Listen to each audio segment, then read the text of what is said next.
Jesus ഫാമിലിയുടെ ഞായറാഴ്ച ആരാധനയിലേക്ക് നിങ്ങൾക്കേവർക്കും സ്വാഗതം. നിങ്ങൾ ചിന്തിച്ചേക്കാം, ഞങ്ങൾ എന്തിനാണ് ഈ സർവീസ് തുടങ്ങിയത്? ഇനിയും കേരളത്തിലെങ്ങാനും മലയാളം സഭ തുടങ്ങാനുള്ള പദ്ധതിയാണ്. ഞങ്ങൾക്ക് 7777 സഭകളുണ്ട്. ഒരൊറ്റ സഭ പോലും മലയാളികളുടെ ഇല്ല. ദൈവം ഞങ്ങളെ വിളിച്ചത് സുവിശേഷം എത്തിയിട്ടില്ലാത്ത ഇടങ്ങളിൽ സുവിശേഷം അറിയിക്കുകയാണ്. മലയാളം സഭ ബോംബെയിലോ വേറെ എവിടെയെങ്കിലും തുടങ്ങത്തില്ല എന്ന് ഞങ്ങൾ പറയുന്നില്ല, പക്ഷേ ഇതുവരെ ഇല്ല. ഞങ്ങൾക്ക് അങ്ങനെ ഒരു പദ്ധതിയില്ല. പിന്നെ എന്തിനാണ് ഈ ആരാധന നടത്തുന്നത്? ഒന്നിച്ച് വേദപുസ്തകം പഠിക്കുവാനുള്ള താല്പര്യമുള്ളവരോട് ഒന്നിച്ച് ആരാധിക്കുവാൻ, ഒന്നിച്ച് വചനം പഠിപ്പിക്കുവാൻ കർത്താവ് നിങ്ങളെ ഇന്ന് ഐശ്വര്യമായിട്ട് അനുഗ്രഹിക്കട്ടെ എന്ന് പ്രാർത്ഥിക്കുകയാണ്. ഒരു ഫലിതം പറഞ്ഞിട്ടാണ് ഞാൻ സാധാരണ പ്രസംഗിക്കുന്നത്. ഇന്നൊരു ഫലിതം പറയാൻ ആഗ്രഹിക്കുകയാണ്. എൻ്റെ വീട്ടിൽ നടന്നൊരു സംഭവം. എനിക്ക് 5 മക്കളാണ്. അതല്ല ഫലിതം വരുന്നതേ ഉള്ളൂ. അതിനകത്തെ 3 ആൺപിള്ളേരാണ്. അവർ 3 പേരും ഫലിതം പറയും. 2 പെൺപിള്ളേരും നല്ലതുപോലെ ചിരിക്കും. എൻ്റെ ഇളയ മോൻ ഒരു ദിവസം ഒരു ചർച്ചിൽ പോയി. ഞങ്ങളുടെ ചർച്ചിലല്ല, വേറൊരു ചർച്ചിൽ പോയി. അവിടെ നിന്ന് തിരിച്ചു വന്നു കഴിയുമ്പോൾ ചേട്ടനൊക്കെ പറഞ്ഞു, ഡാഡി ഇന്ന് ഞങ്ങളുടെ അവിടെ ഒരാൾ പ്രസംഗിക്കാൻ വന്നു. അയാൾ കയ്യിൻ്റെയും ഹാബേലിൻ്റെയും കഥ പറഞ്ഞു. എനിക്ക് മനസ്സിലായില്ല. ഡാഡി ഒന്ന് പറയാമോ? ഞാൻ വിചാരിച്ചു അവന് 7 വയസ്സേ കണ്ടേ ഉള്ളൂ. അവനെന്താ അറിഞ്ഞുകൂടാത്ത? ഞാൻ എത്രയോ പ്രാവശ്യം പറഞ്ഞാണ്. ഞാൻ പറഞ്ഞു ഒരു കാര്യം പറഞ്ഞുതരാം. അവർ 2 പേരും സഹോദരന്മാരായിരുന്നു, കയ്യനും ഹാബേലും. അവർ 2 പേരും കൂടെ തീരുമാനിച്ചു, നമുക്ക് പോയിട്ട് ദൈവത്തിന് ഒരു ഓഫറിങ് കൊടുക്കാം. ഹാബേൽ ചെന്നിട്ട് പച്ചക്കറി, അയാൾ കൃഷിക്കാരനാണ്, അയാൾ പച്ചക്കറികളൊക്കെ കൊടുത്തു. ദൈവത്തിന് ഇഷ്ടപ്പെട്ടില്ല. ഹാബേൽ ചെന്നിട്ട് അവൻ്റെ ആടിനകത്തുനിന്ന് ഒരു ആടിനെ കൊടുത്തു. എൻ്റെ മോൻ എൻ്റെയൊക്കെ ചോദിച്ചു, ഡാഡി ദൈവത്തിന് പോലും പച്ചക്കറി ഇഷ്ടമല്ല, ഡാഡി എന്തിനാണ് ഞങ്ങളെ ഫോഴ്സ് ചെയ്യുന്നത് ഈ പച്ചക്കറിയെല്ലാം തിന്നാനായിട്ട്? ഈ ഫലിതം പറയാനായിട്ടാണ് അവൻ ആ ചോദ്യം ചോദിച്ചത്. ഹല്ലേലൂയ, ദൈവത്തെ പ്രസാദിപ്പിക്കാം. ഇന്നത്തെ എൻ്റെ വിഷയം, വിശ്വാസം വിതയ്ക്കുക, അത്ഭുതം കൊയ്യും. ഒരത്ഭുതം ആവശ്യമില്ലാത്ത ആരുമില്ല. ഒന്നുകിൽ സ്വയം ഒരു അത്ഭുതം ആവശ്യമുണ്ട്, അല്ലെങ്കിൽ അവരുടെ വീട്ടിൽ ഒരു അത്ഭുതം ആവശ്യമുണ്ട്, അല്ലെങ്കിൽ അവരുടെ ബിസിനസ്സിനകത്ത്, അല്ലെങ്കിൽ അവരുടെ കൃഷിസ്ഥലത്ത്, എവിടെയെങ്കിലും എന്തെങ്കിലും ഒരു അത്ഭുതം സകലർക്കും ആവശ്യമുണ്ട്. ഇതാ ഞാൻ കുറച്ച് എഴുതി വച്ചിരിക്കുകയാണ് ആവശ്യങ്ങൾ. ഒന്ന്, പാപത്തിൽ നിന്ന് വിടുതൽ വേണം, ഒരാവശ്യം.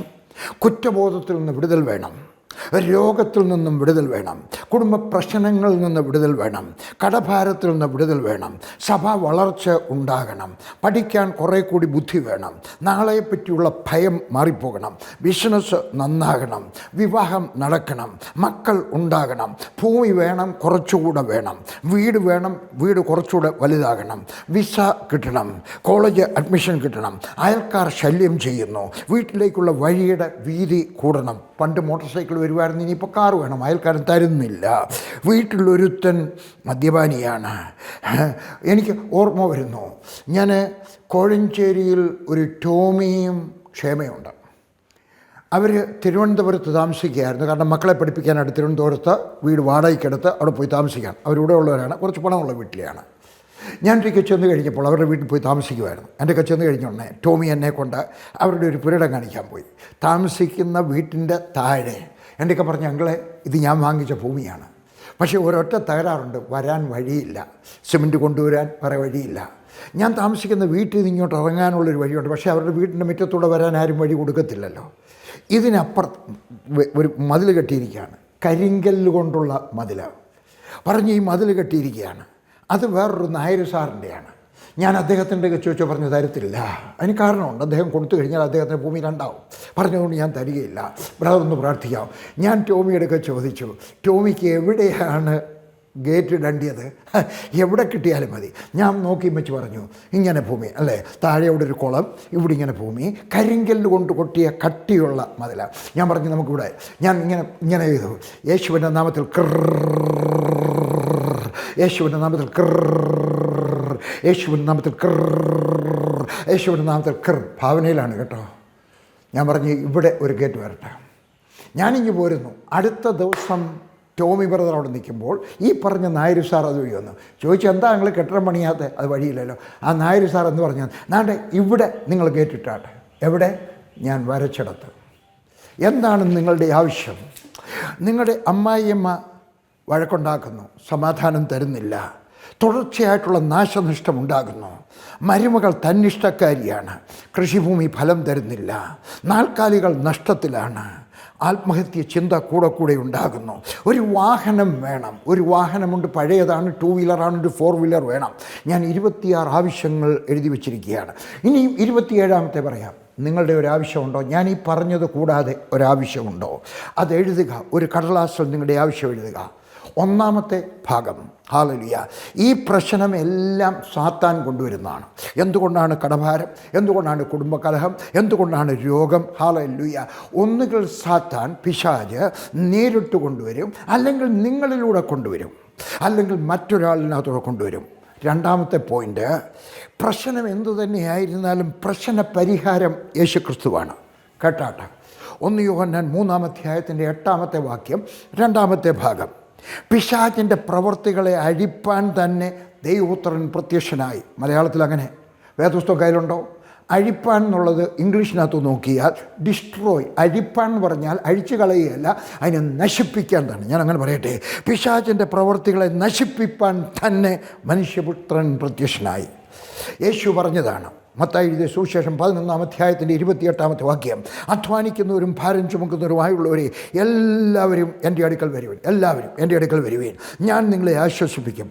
യേശുക്രിസ്തു എല്ലാവരെയും ക്ഷണിക്കുന്നു. നീതിമാനെ ക്ഷണിക്കുന്നു, കൊച്ചുപാപിയെ ക്ഷണിക്കുന്നു, വലിയ പാപിയെ ക്ഷണിക്കുന്നു, മഹാപാപിയെ ക്ഷണിക്കുന്നു, ക്രിസ്ത്യാനിയെ ക്ഷണിക്കുന്നു, അക്രൈസ്തവനെ ക്ഷണിക്കുന്നു, നിരീശ്വരവാദിയായിട്ടുള്ളവരെ ക്ഷണിക്കുന്നു. എവിടെ വരണം? എല്ലാവരും എൻ്റെ അടുക്കൽ വരും. പള്ളിയിൽ പോകുന്നതല്ല, ഹല്ലേലൂയ, PG വർഗീസിൻ്റെ ഒക്കെ പോകുന്നതല്ല, അവൻ്റെ അടുക്കൽ വരിക. എന്നിട്ട് പറഞ്ഞാൽ അധ്വാനിക്കുന്നവരും ഭാരിച്ചുള്ള സകലരും എൻ്റെ അടുക്കൽ വന്നാട്ടെ. അവൻ പറയുകയാണ്, ഞാൻ നിങ്ങളെ ആശ്വസിപ്പിക്കും. നിങ്ങൾ ദുഃഖിതരാണോ? അവൻ നിങ്ങളെ ആശ്വസിപ്പിക്കും. യേശുക്രിസ്തു പറഞ്ഞു, യേശുവിൻ്റെ അടുക്കൽ ചെല്ലണം. ഹല്ലേലൂയ. എന്തോ കൊണ്ടു ചെല്ലണം? വെറും കൈയോടെ ചെല്ലാനൊക്കോ? എന്ത് ചെയ്യണം? ഒരു പൂവൻകോഴിയെ കൊണ്ടു ചെന്നാലോ, ഒരു പൂവൻപഴം കൊണ്ട് ചെന്ന് കഴിഞ്ഞാലോ, സ്തോത്രകാഴ്ചയുമായിട്ട് പോയാലോ? യേശു കൈക്കൂലി വാങ്ങുന്നില്ല. എൻ്റെ ദൈവം കൈക്കൂലി വാങ്ങുന്നവനല്ലേ. പിന്നെയോ നിങ്ങൾ ചെല്ലുക. വേദപുസ്തകം പറയുന്നു, സങ്കീർത്തനം 51:16-17, ഹനനയാഗം നീ ഇച്ഛിക്കുന്നില്ല, അല്ലെങ്കിൽ ഞാൻ അർപ്പിക്കുമായിരുന്നു. ഹോമയാഗത്തിൽ നിനക്ക് പ്രസാദവുമില്ല. ഹല്ലേലൂയ. ദൈവത്തിൻ്റെ ഹനനയാഗങ്ങൾ തകർന്നിരിക്കുന്ന മനസ്സ്, തകർന്ന് നുറുങ്ങിയിരിക്കുന്ന ഹൃദയത്തെ ദൈവമേ നീ നിരസിക്കുകയില്ല. എന്താണ് വേണ്ടുന്ന? തകർന്ന ഒരു ഹൃദയവുമായിട്ട്. ഹല്ലേലൂയ. ഇതുമായിട്ട് ചെല്ലുക, ആർത്തിരിക്കുക. നിങ്ങൾ ഓർത്തിരിക്കേണ്ട ചില ഉപദേശങ്ങൾ എഴുതിയെടുക്കാം. 5 ഉപദേശങ്ങൾ ഞാൻ പറയുവാൻ ആഗ്രഹിക്കുകയാണ്. 1, ദൈവം ഒരു കാഴ്ചവസ്തുവും ഒരു തിരുമുൽ കാഴ്ചയും അവൻ ആഗ്രഹിക്കുന്നില്ല. ഒരു സാധാരണ രൂപ അവൻ ചോദിക്കുന്നില്ല. 2, എഴുതി വെച്ച പ്രാർത്ഥന പഴയ നിയമത്തിലോ പുതിയ വേദപുസ്തകത്തിലോ എങ്ങുമില്ല.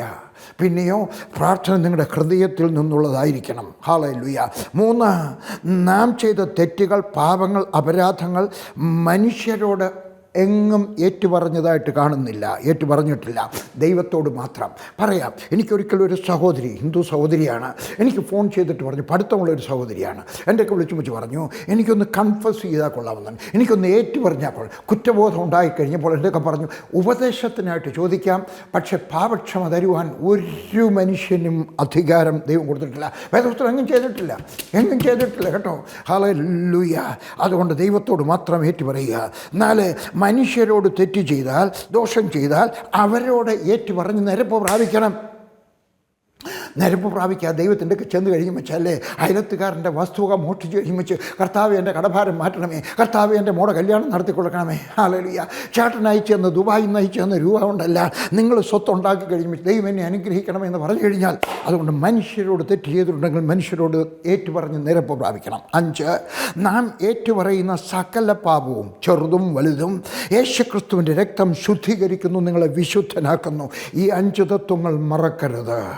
ഈ ലോകത്തിലെ പ്രശ്നം മാറുന്നത് നമ്മുടെ മുഖ്യ ലക്ഷ്യമായി തീരരുത്. നമ്മൾ പറഞ്ഞ 26 പ്രശ്നം, അതിൻ്റെ 27ാമത്തെ പ്രശ്നം നിങ്ങളുടെ പ്രശ്നം. ഇത് മാറുന്നതായിരിക്കരുത് നിങ്ങളുടെ എയിം, അതായിരിക്കരുത്. ഹല്ലേലൂയ.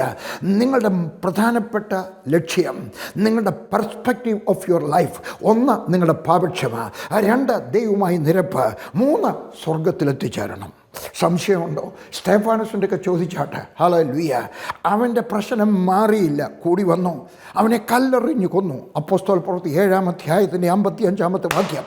അവനോ പരിശുദ്ധാത്മാവ് നിറഞ്ഞവനായി സ്വർഗത്തിലേക്ക് ഉറ്റുനോക്കി. മരിക്കുന്ന കല്ലേറ് ബാധിക്കുക. കല്ലേറ് വെച്ചാൽ ഇങ്ങനെ കല്ലിങ്ങനെ എറിയുന്നല്ല, മുട്ടുകുത്തുന്ന സമയത്തും അവന് പരിശുദ്ധാത്മാവ് നിറഞ്ഞവനായി സ്വർഗത്തിലേക്ക് ഉറ്റുനോക്കി. ദൈവമഹത്വവും ദൈവത്തിൻ്റെ വലത്തുഭാഗത്ത് യേശു നിൽക്കുന്നതും കണ്ടു. യേശു ഇരിക്കുന്നവനാണ്. മർക്കോസിൻ്റെ സുവിശേഷം അവസാനത്തിൽ പറയുന്നു, അവൻ സ്വർഗത്തിൽ ചെന്ന പിതാവിൻ്റെ വലത്തുഭാഗത്തിരുന്നു. എന്നാൽ തൻ്റെ ശിഷ്യൻ, തൻ്റെ ഭക്തൻ കല്ലറ കൊണ്ട് അവൻ വിശ്വസ്തനായിട്ട് മരിക്കുന്നത് കണ്ടപ്പോൾ അവൻ എഴുന്നേറ്റ് നിന്നു. പറഞ്ഞു. ഇത് പറഞ്ഞിട്ട് സ്തെഫാനോസ് മരിച്ചു. ഹല്ലേലൂയ. ഒറ്റയാൾ മാത്രമേ ഉള്ളൂ ഇങ്ങനെ മരിച്ചത്, ജീവിതത്തിനകത്തൊന്നും ലക്ഷ്യമില്ലാതെ മരിച്ചത്. അല്ല പത്രോസ്, അല്ല തോമസ് ഇന്ത്യയിൽ വന്നു മരിച്ചു. സാക്ഷികളുടെ ഒരു സമൂഹം. ചുരുക്കത്തിൽ നമ്മുടെ ലക്ഷ്യം ദൈവമായിരിക്കണം, സ്വർഗമായിരിക്കണം, ദൈവത്തെ പ്രസാദിപ്പിക്കുന്നതായിരിക്കണം. പക്ഷേ നാം ഭൂമിയിലായിരിക്കുമ്പോൾ നമുക്ക് പ്രശ്നങ്ങൾ ഒന്നൊന്നായി വരാം, നമുക്ക് ആവശ്യങ്ങൾ ഒന്നൊന്നായിട്ട് വരാം. നേരത്തെ പറഞ്ഞത് 26 പിന്നെ നിങ്ങൾ പറഞ്ഞത് 27 വന്നാൽ ദൈവം സഹായിക്കുകയില്ലേ? എഴുതിയെടുക്കാം. എൻ്റെ സുപ്രസിദ്ധമായ ഒരു ഉദ്ധരണിയാണ്, സ്വർഗസ്ഥനായ ദൈവം നിൻ്റെ പിതാവാണെങ്കിൽ നിനക്ക് എന്ത് സംഭവിക്കും? വർഷങ്ങൾക്ക് മുമ്പ് ഞാൻ ചോദിച്ചു, ചിലരൊക്കെ അത് അച്ചടിച്ച് വിതരണം ചെയ്തിട്ടുണ്ട്. ഞാൻ നിങ്ങൾക്ക് ചോദിക്കുകയാണ്, നിങ്ങളെ കോൾമയർ കൊള്ളിക്കണം ഈ ചോദ്യം. നിങ്ങൾക്ക് വിശ്വാസം വർദ്ധിപ്പിക്കണം. സ്വർഗസ്ഥനായ ദൈവം നിങ്ങളുടെ പിതാവാണെങ്കിൽ നിങ്ങൾക്ക് എന്ത് സംഭവിക്കും? ഹല്ലേലൂയ. മുകൾ പറഞ്ഞ 27 പ്രശ്നവും ഹല്ലേലൂയ ഹല്ലേലൂയ. നിങ്ങളുടെ വീട്ടിൽ കയറിയിട്ടുണ്ടെങ്കിൽ 26-നകത്ത് ഏതെങ്കിലുമൊക്കെ താമസം ഉണ്ടെങ്കിൽ ഇവയ്ക്ക് എന്ത് സംഭവിക്കും? ഇതാ എൻ്റെ അടുത്ത ചോദ്യം, രണ്ടാമത്തെ ചോദ്യം. റോമർ 8:10. യേശുക്രിസ്തു നിങ്ങളിൽ 11-ാമത്തെ വാക്യം, യേശുവിനെ മരിച്ചവരിൽ നിന്ന് ഉയർപ്പിച്ച പരിശുദ്ധാത്മാവ് നിങ്ങൾ. ഹല്ലേലൂയ. അവർ രണ്ടുപേരും രണ്ടല്ല, ഒന്ന്. അവരെ അവിടെ ഇരുന്നിട്ട് എന്തു ചെയ്യുകയാണ്? ഈ പരിശുദ്ധാത്മാവിനെ പറ്റി വേദപുസ്തകം പറയുന്നത് ഡ്യൂനാമിസ് എന്നാണ്. ഡൈനാമൈറ്റ് എന്നുള്ള വാക്ക് ഉണ്ടായിരിക്കുന്ന ഡ്യൂനാമിഷനാണ്. ഈ പരിശുദ്ധാത്മാവ് ശക്തി, ഈ യേശുക്രിസ്തു നിങ്ങളുടെ ഹൃദയത്തിലുണ്ടെങ്കിൽ അവരവിടെ ഇരുന്ന് എന്ത് ചെയ്യുകയാണ്? ഹല്ലേലൂയ. അവരെന്ത് ചെയ്യും? അവിടെ നിന്ന് ഉറങ്ങുകയാണോ? ഞാൻ ചോദിക്കണം, നിങ്ങളെ സഹായിക്കത്തില്ലയോ? നിങ്ങളുടെ വീട്ടിൽ ആഹാരമില്ല എങ്കിൽ, നിങ്ങളുടെ കുഞ്ഞുങ്ങൾക്ക് ആഹാരമില്ലെങ്കിൽ, നിങ്ങളുടെ കുഞ്ഞുങ്ങളെ പഠിപ്പിക്കാൻ നിവൃത്തിയില്ല എങ്കിൽ അവൻ നിങ്ങളെ സഹായിക്കാതെ ഇരിക്കുമോ? നിങ്ങളുടെ വീട് ചെറുതാണ്, അപ്പനും അമ്മയും ഒരു മോളും ഒരു മോനും കൂടെ ഒരു മുറിയിൽ കിടന്ന് ഉറങ്ങുകയാണ്. മോന് 4 വയസ്സ്, മോക്ക് 3 വയസ്സ്. അവർ വലുതായി വരുമ്പോൾ 12 വയസ്സായി കഴിയുമ്പോൾ 13 വയസ്സായി കഴിയുമ്പോൾ വേറൊരു മുറി ആവശ്യമല്ലേ? Hallelujah hallelujah. ഇതാ ഞാൻ അപ്പോസ്തല പ്രവൃത്തിയിൽ കാണുകയാണ്. യേശു മാനസാന്തരപ്പെട്ടവരെ സഭയോട് ചേർത്തു. ഹല്ലേലൂയ. സഭയോട് ചേർത്തു. ആര്? മാനസാന്തരപ്പെട്ടവരെ എല്ലാവരും. സഭയിലെ വിശ്വാസികൾ ഒറ്റയ്ക്കോ സഭയായിട്ടോ നിലവിളിച്ചപ്പോഴെല്ലാം ദൈവം അവരെ സഹായിച്ചു. യേശു അവരെ സഹായിച്ചു. പരിശുദ്ധാത്മാവ് അവരെ സഹായിച്ചു. അവരെ വിടുവിച്ചു. അവരെ അനുഗ്രഹിച്ചു. എബ്രായർക്ക് എഴുതിയ ലേഖനം 13-ാം അധ്യായത്തിൻ്റെ 8-ാമത്തെ വാക്യം, യേശു ക്രിസ്തു ഇന്നലെയും ഇന്നും എന്നേക്കും അനന്യൻ തന്നെ. ഇംഗ്ലീഷിനകത്ത് Jesus Christ is the same yesterday today and forever എന്ന് പറഞ്ഞാൽ, മത്തായി എഴുതിയ സുവിശേഷത്തിൽ യേശു ക്രിസ്തു ഇന്നലെ ചെയ്തത് അവൻ ഇന്നും ചെയ്യും, ഭൂമിയിൽ സഭയുള്ളിടത്തോളം കാലം ചെയ്യും. മർക്കോസിൻ്റെ സുവിശേഷത്തിൽ യേശു ക്രിസ്തു ചെയ്തത് അവൻ ഇന്നും ചെയ്യും, ഭൂമിയിൽ സഭയുള്ള കാലത്തോളം ചെയ്യും. ലൂക്കോസിൻ്റെ സുവിശേഷത്തിൽ യേശു ക്രിസ്തു ഇന്നലെ ചെയ്തത് അവൻ ഇന്നും ചെയ്യും, ഭൂമിയിൽ സഭയുള്ള കാലത്തോളം ചെയ്യും. യോഹന്നാൻ്റെ സുവിശേഷത്തിൽ യേശു ക്രിസ്തു ഇന്നലെ ചെയ്തത് അവൻ ഇന്നും ചെയ്യും, ഭൂമിയിൽ സഭയുള്ള കാലത്തോളം ചെയ്യും. അപ്പോസ്തല പ്രവൃത്തിയിൽ യേശു ക്രിസ്തു ചെയ്തത് അവൻ ഇന്ന്. അതാണ് അതിൻ്റെ വാക്കിൻ്റെ അർത്ഥം കേട്ടോ. Jesus Christ the same yesterday today and for ever. ഭൂമിയിൽ സഭയുള്ളിടത്തോളം കാലം. മക്കളെങ്കിൽ അവകാശികളാണ്. നമുക്ക് അവകാശത്തോടെ ചോദിക്കുവാനുള്ള അധികാരം തന്നിരിക്കുകയാണ്. ഗലാത്യർക്ക് എഴുതിയ ലേഖനം 4-ാം അധ്യായത്തിൻ്റെ 6-ാമത്തെ വാക്യം, നിങ്ങൾ മക്കളാകൊണ്ട് അബ്ബാ പിതാവ് എന്ന് വിളിക്കുന്ന സ്വപുത്രൻ്റെ ആത്മാവിനെ ദൈവം നമ്മുടെ ഹൃദയത്തിൽ അയച്ചു. അങ്ങനെ നീ ഞാൻ എഴുതി വെച്ചാലേ നിങ്ങളുടെ വേദപുസ്തകത്തിനകത്ത് സർക്കിൾ ചെയ്താട്ടെ. അങ്ങനെ നീ ഇനി ദാസനല്ല പുത്രനത്രേ. പുത്രൻ എന്നുള്ളതിന് ഹൂയോസ് എന്നാണ്. ഹല്ലേലൂയ എന്ന് പറഞ്ഞാൽ പ്രായപൂർത്തിയായ മകനാണ്. അപ്പന് വേണ്ടി ഒപ്പിടാൻ, അപ്പനോട് ചോദിക്കാനുള്ള അവകാശം നിങ്ങൾക്ക് തന്നെയാണ്. പുത്രനെങ്കിലോ ദൈവഹിതത്താൽ അവകാശിയും ആകുന്നു. ദൈവത്തിൻ്റെ ഹിതമാണ് നിങ്ങൾ അവകാശിയായി തീരണമെന്ന്. മനസ്സിലായോ? മക്കളെങ്കിൽ ചോദിക്കാൻ അവകാശമുണ്ട്. ഞങ്ങൾ പണ്ട് താമസിച്ചിരുന്നത് പട്ടണത്തിന് നടുക്കാണ്. പിന്നെ വന്നത് ഓഫീസിലാണ്. ഇപ്പോൾ താമസിക്കുന്ന ഒരു ഫ്ലാറ്റിലാണ്. ഭിക്ഷക്കാർ വരത്തില്ല. അവിടെ ഭിക്ഷക്കാർ വരുമായിരുന്നു. അപ്പോൾ അവിടെ ഇങ്ങനെ ഒരു ഗേറ്റുണ്ട്. ആ ഗേറ്റിന് കൊട്ടിയും വെച്ച് പറയും, അമ്മേ വിശക്കുന്നേ, വല്ലതും തരണേ, അമ്മേ വല്ലതും തരണേ. 2 ദിവസമായി വല്ലതും കഴിച്ച്. വിശക്കുന്നെന്ന് പറയുന്നവർക്ക് ആഹാരം കൊടുക്കും, അല്ലെങ്കിൽ നിങ്ങൾ ഭിക്ഷ കൊടുക്കത്തില്ല. കാരണം ഭിക്ഷക്കാർ എന്ത് ചെയ്യുന്നു ആ പൈസ കൊണ്ടെന്നുള്ളത് എനിക്കറിയാം. നിങ്ങൾക്കറിയാമോ? നിങ്ങൾക്ക് വേണമെങ്കിൽ വെബ് പേജിൽ പോയി നോക്കിയാട്ടെ. തിരുവനന്തപുരത്തെ ഒരു ഭിക്ഷക്കാരൻ ഒരു ദിവസം എത്ര രൂപ സമ്പാദിക്കും നോക്കിയാട്ടെ. ഡൽഹിയിലുള്ള ഒരു മനുഷ്യൻ 2700 രൂപയാണ് ഒരു ദിവസം സമ്പാദിക്കുന്നത്. കോടീശ്വരന്മാരുണ്ട്, ഭിക്ഷക്കാരായിട്ടുള്ളവർ കേട്ടോ. ഹല്ലേലൂയ. അതുകൊണ്ട് ഞാൻ ഭിക്ഷ കൊടുക്കുക. പക്ഷേ വിശക്കെന്ന് പറഞ്ഞാൽ ആഹാരം കൊടുക്കും. വീട്ടിൽ ആഹാരമില്ലെങ്കിൽ ബ്രെഡ് വാങ്ങിച്ചുകൊണ്ട് വന്നിട്ട് ഞാൻ കൊടുക്കും. ഹല്ലേലൂയ. എൻ്റെ ഒരു തീരുമാനമാണ് വിശക്കുന്നതാണ്. ഭിക്ഷക്കാരൊന്നും സാറേ അമ്മേ വല്ലതും തരണേ ഞങ്ങൾക്ക് വിശക്കുന്നത്. ഒരു വലുതും പറയട്ടെ, ഒരു ഭിക്ഷക്കാരൻ ചെന്നും വെച്ച് ഒരു വീട്ടിൽ ചെന്നും വെച്ച് പറഞ്ഞു അമ്മയെ വിശക്കുന്നേ. ആ വീട്ടുകാർ ചെന്നും വെച്ച് പറഞ്ഞു ഇവിടെ ഒന്നുമില്ല അമ്മ, ഇല്ലെങ്കിൽ ഒരു 2 രൂപ അതാ അമ്മ, ഞാൻ എന്തെങ്കിലും ഇവിടെ ഒന്നും ഇല്ലയെന്ന് പറഞ്ഞില്ലയോ. ആ ഭിക്ഷക്കാരൻ പറഞ്ഞ ഒരു കാര്യം ചെയ്യാം, എൻ്റെ കൂടെ പോരാ, നമുക്ക് 2 പേരും കൂടെ തണ്ട. അല്ല, വിശക്കുന്നവൻ ആഹാരം കൊടുക്കുക, അല്ലെങ്കിൽ നിങ്ങൾ ഭിക്ഷ കൊടുക്കരുത്. ഞാൻ തരുന്നത് നല്ല ഉപദേശമാണ്. ആ ഭിക്ഷക്കാരൻ അങ്ങനെ പറയുന്നു.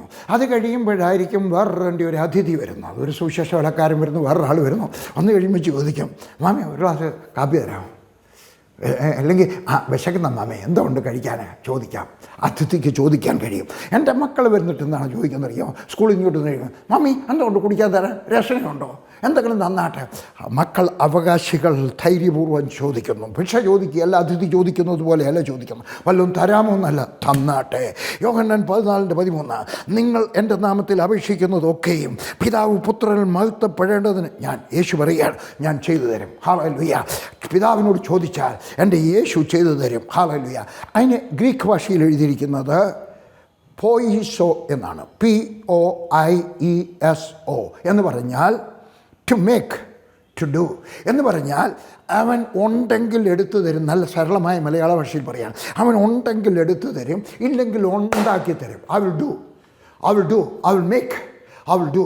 എൻ്റെ ദൈവം നിനക്ക് വേണ്ടി ഉണ്ടാക്കി തരും. അവന് സകലതും കഴിയും. അവനാണ് ഈ പ്രപഞ്ചം മുഴുവൻ സൃഷ്ടിച്ചത്.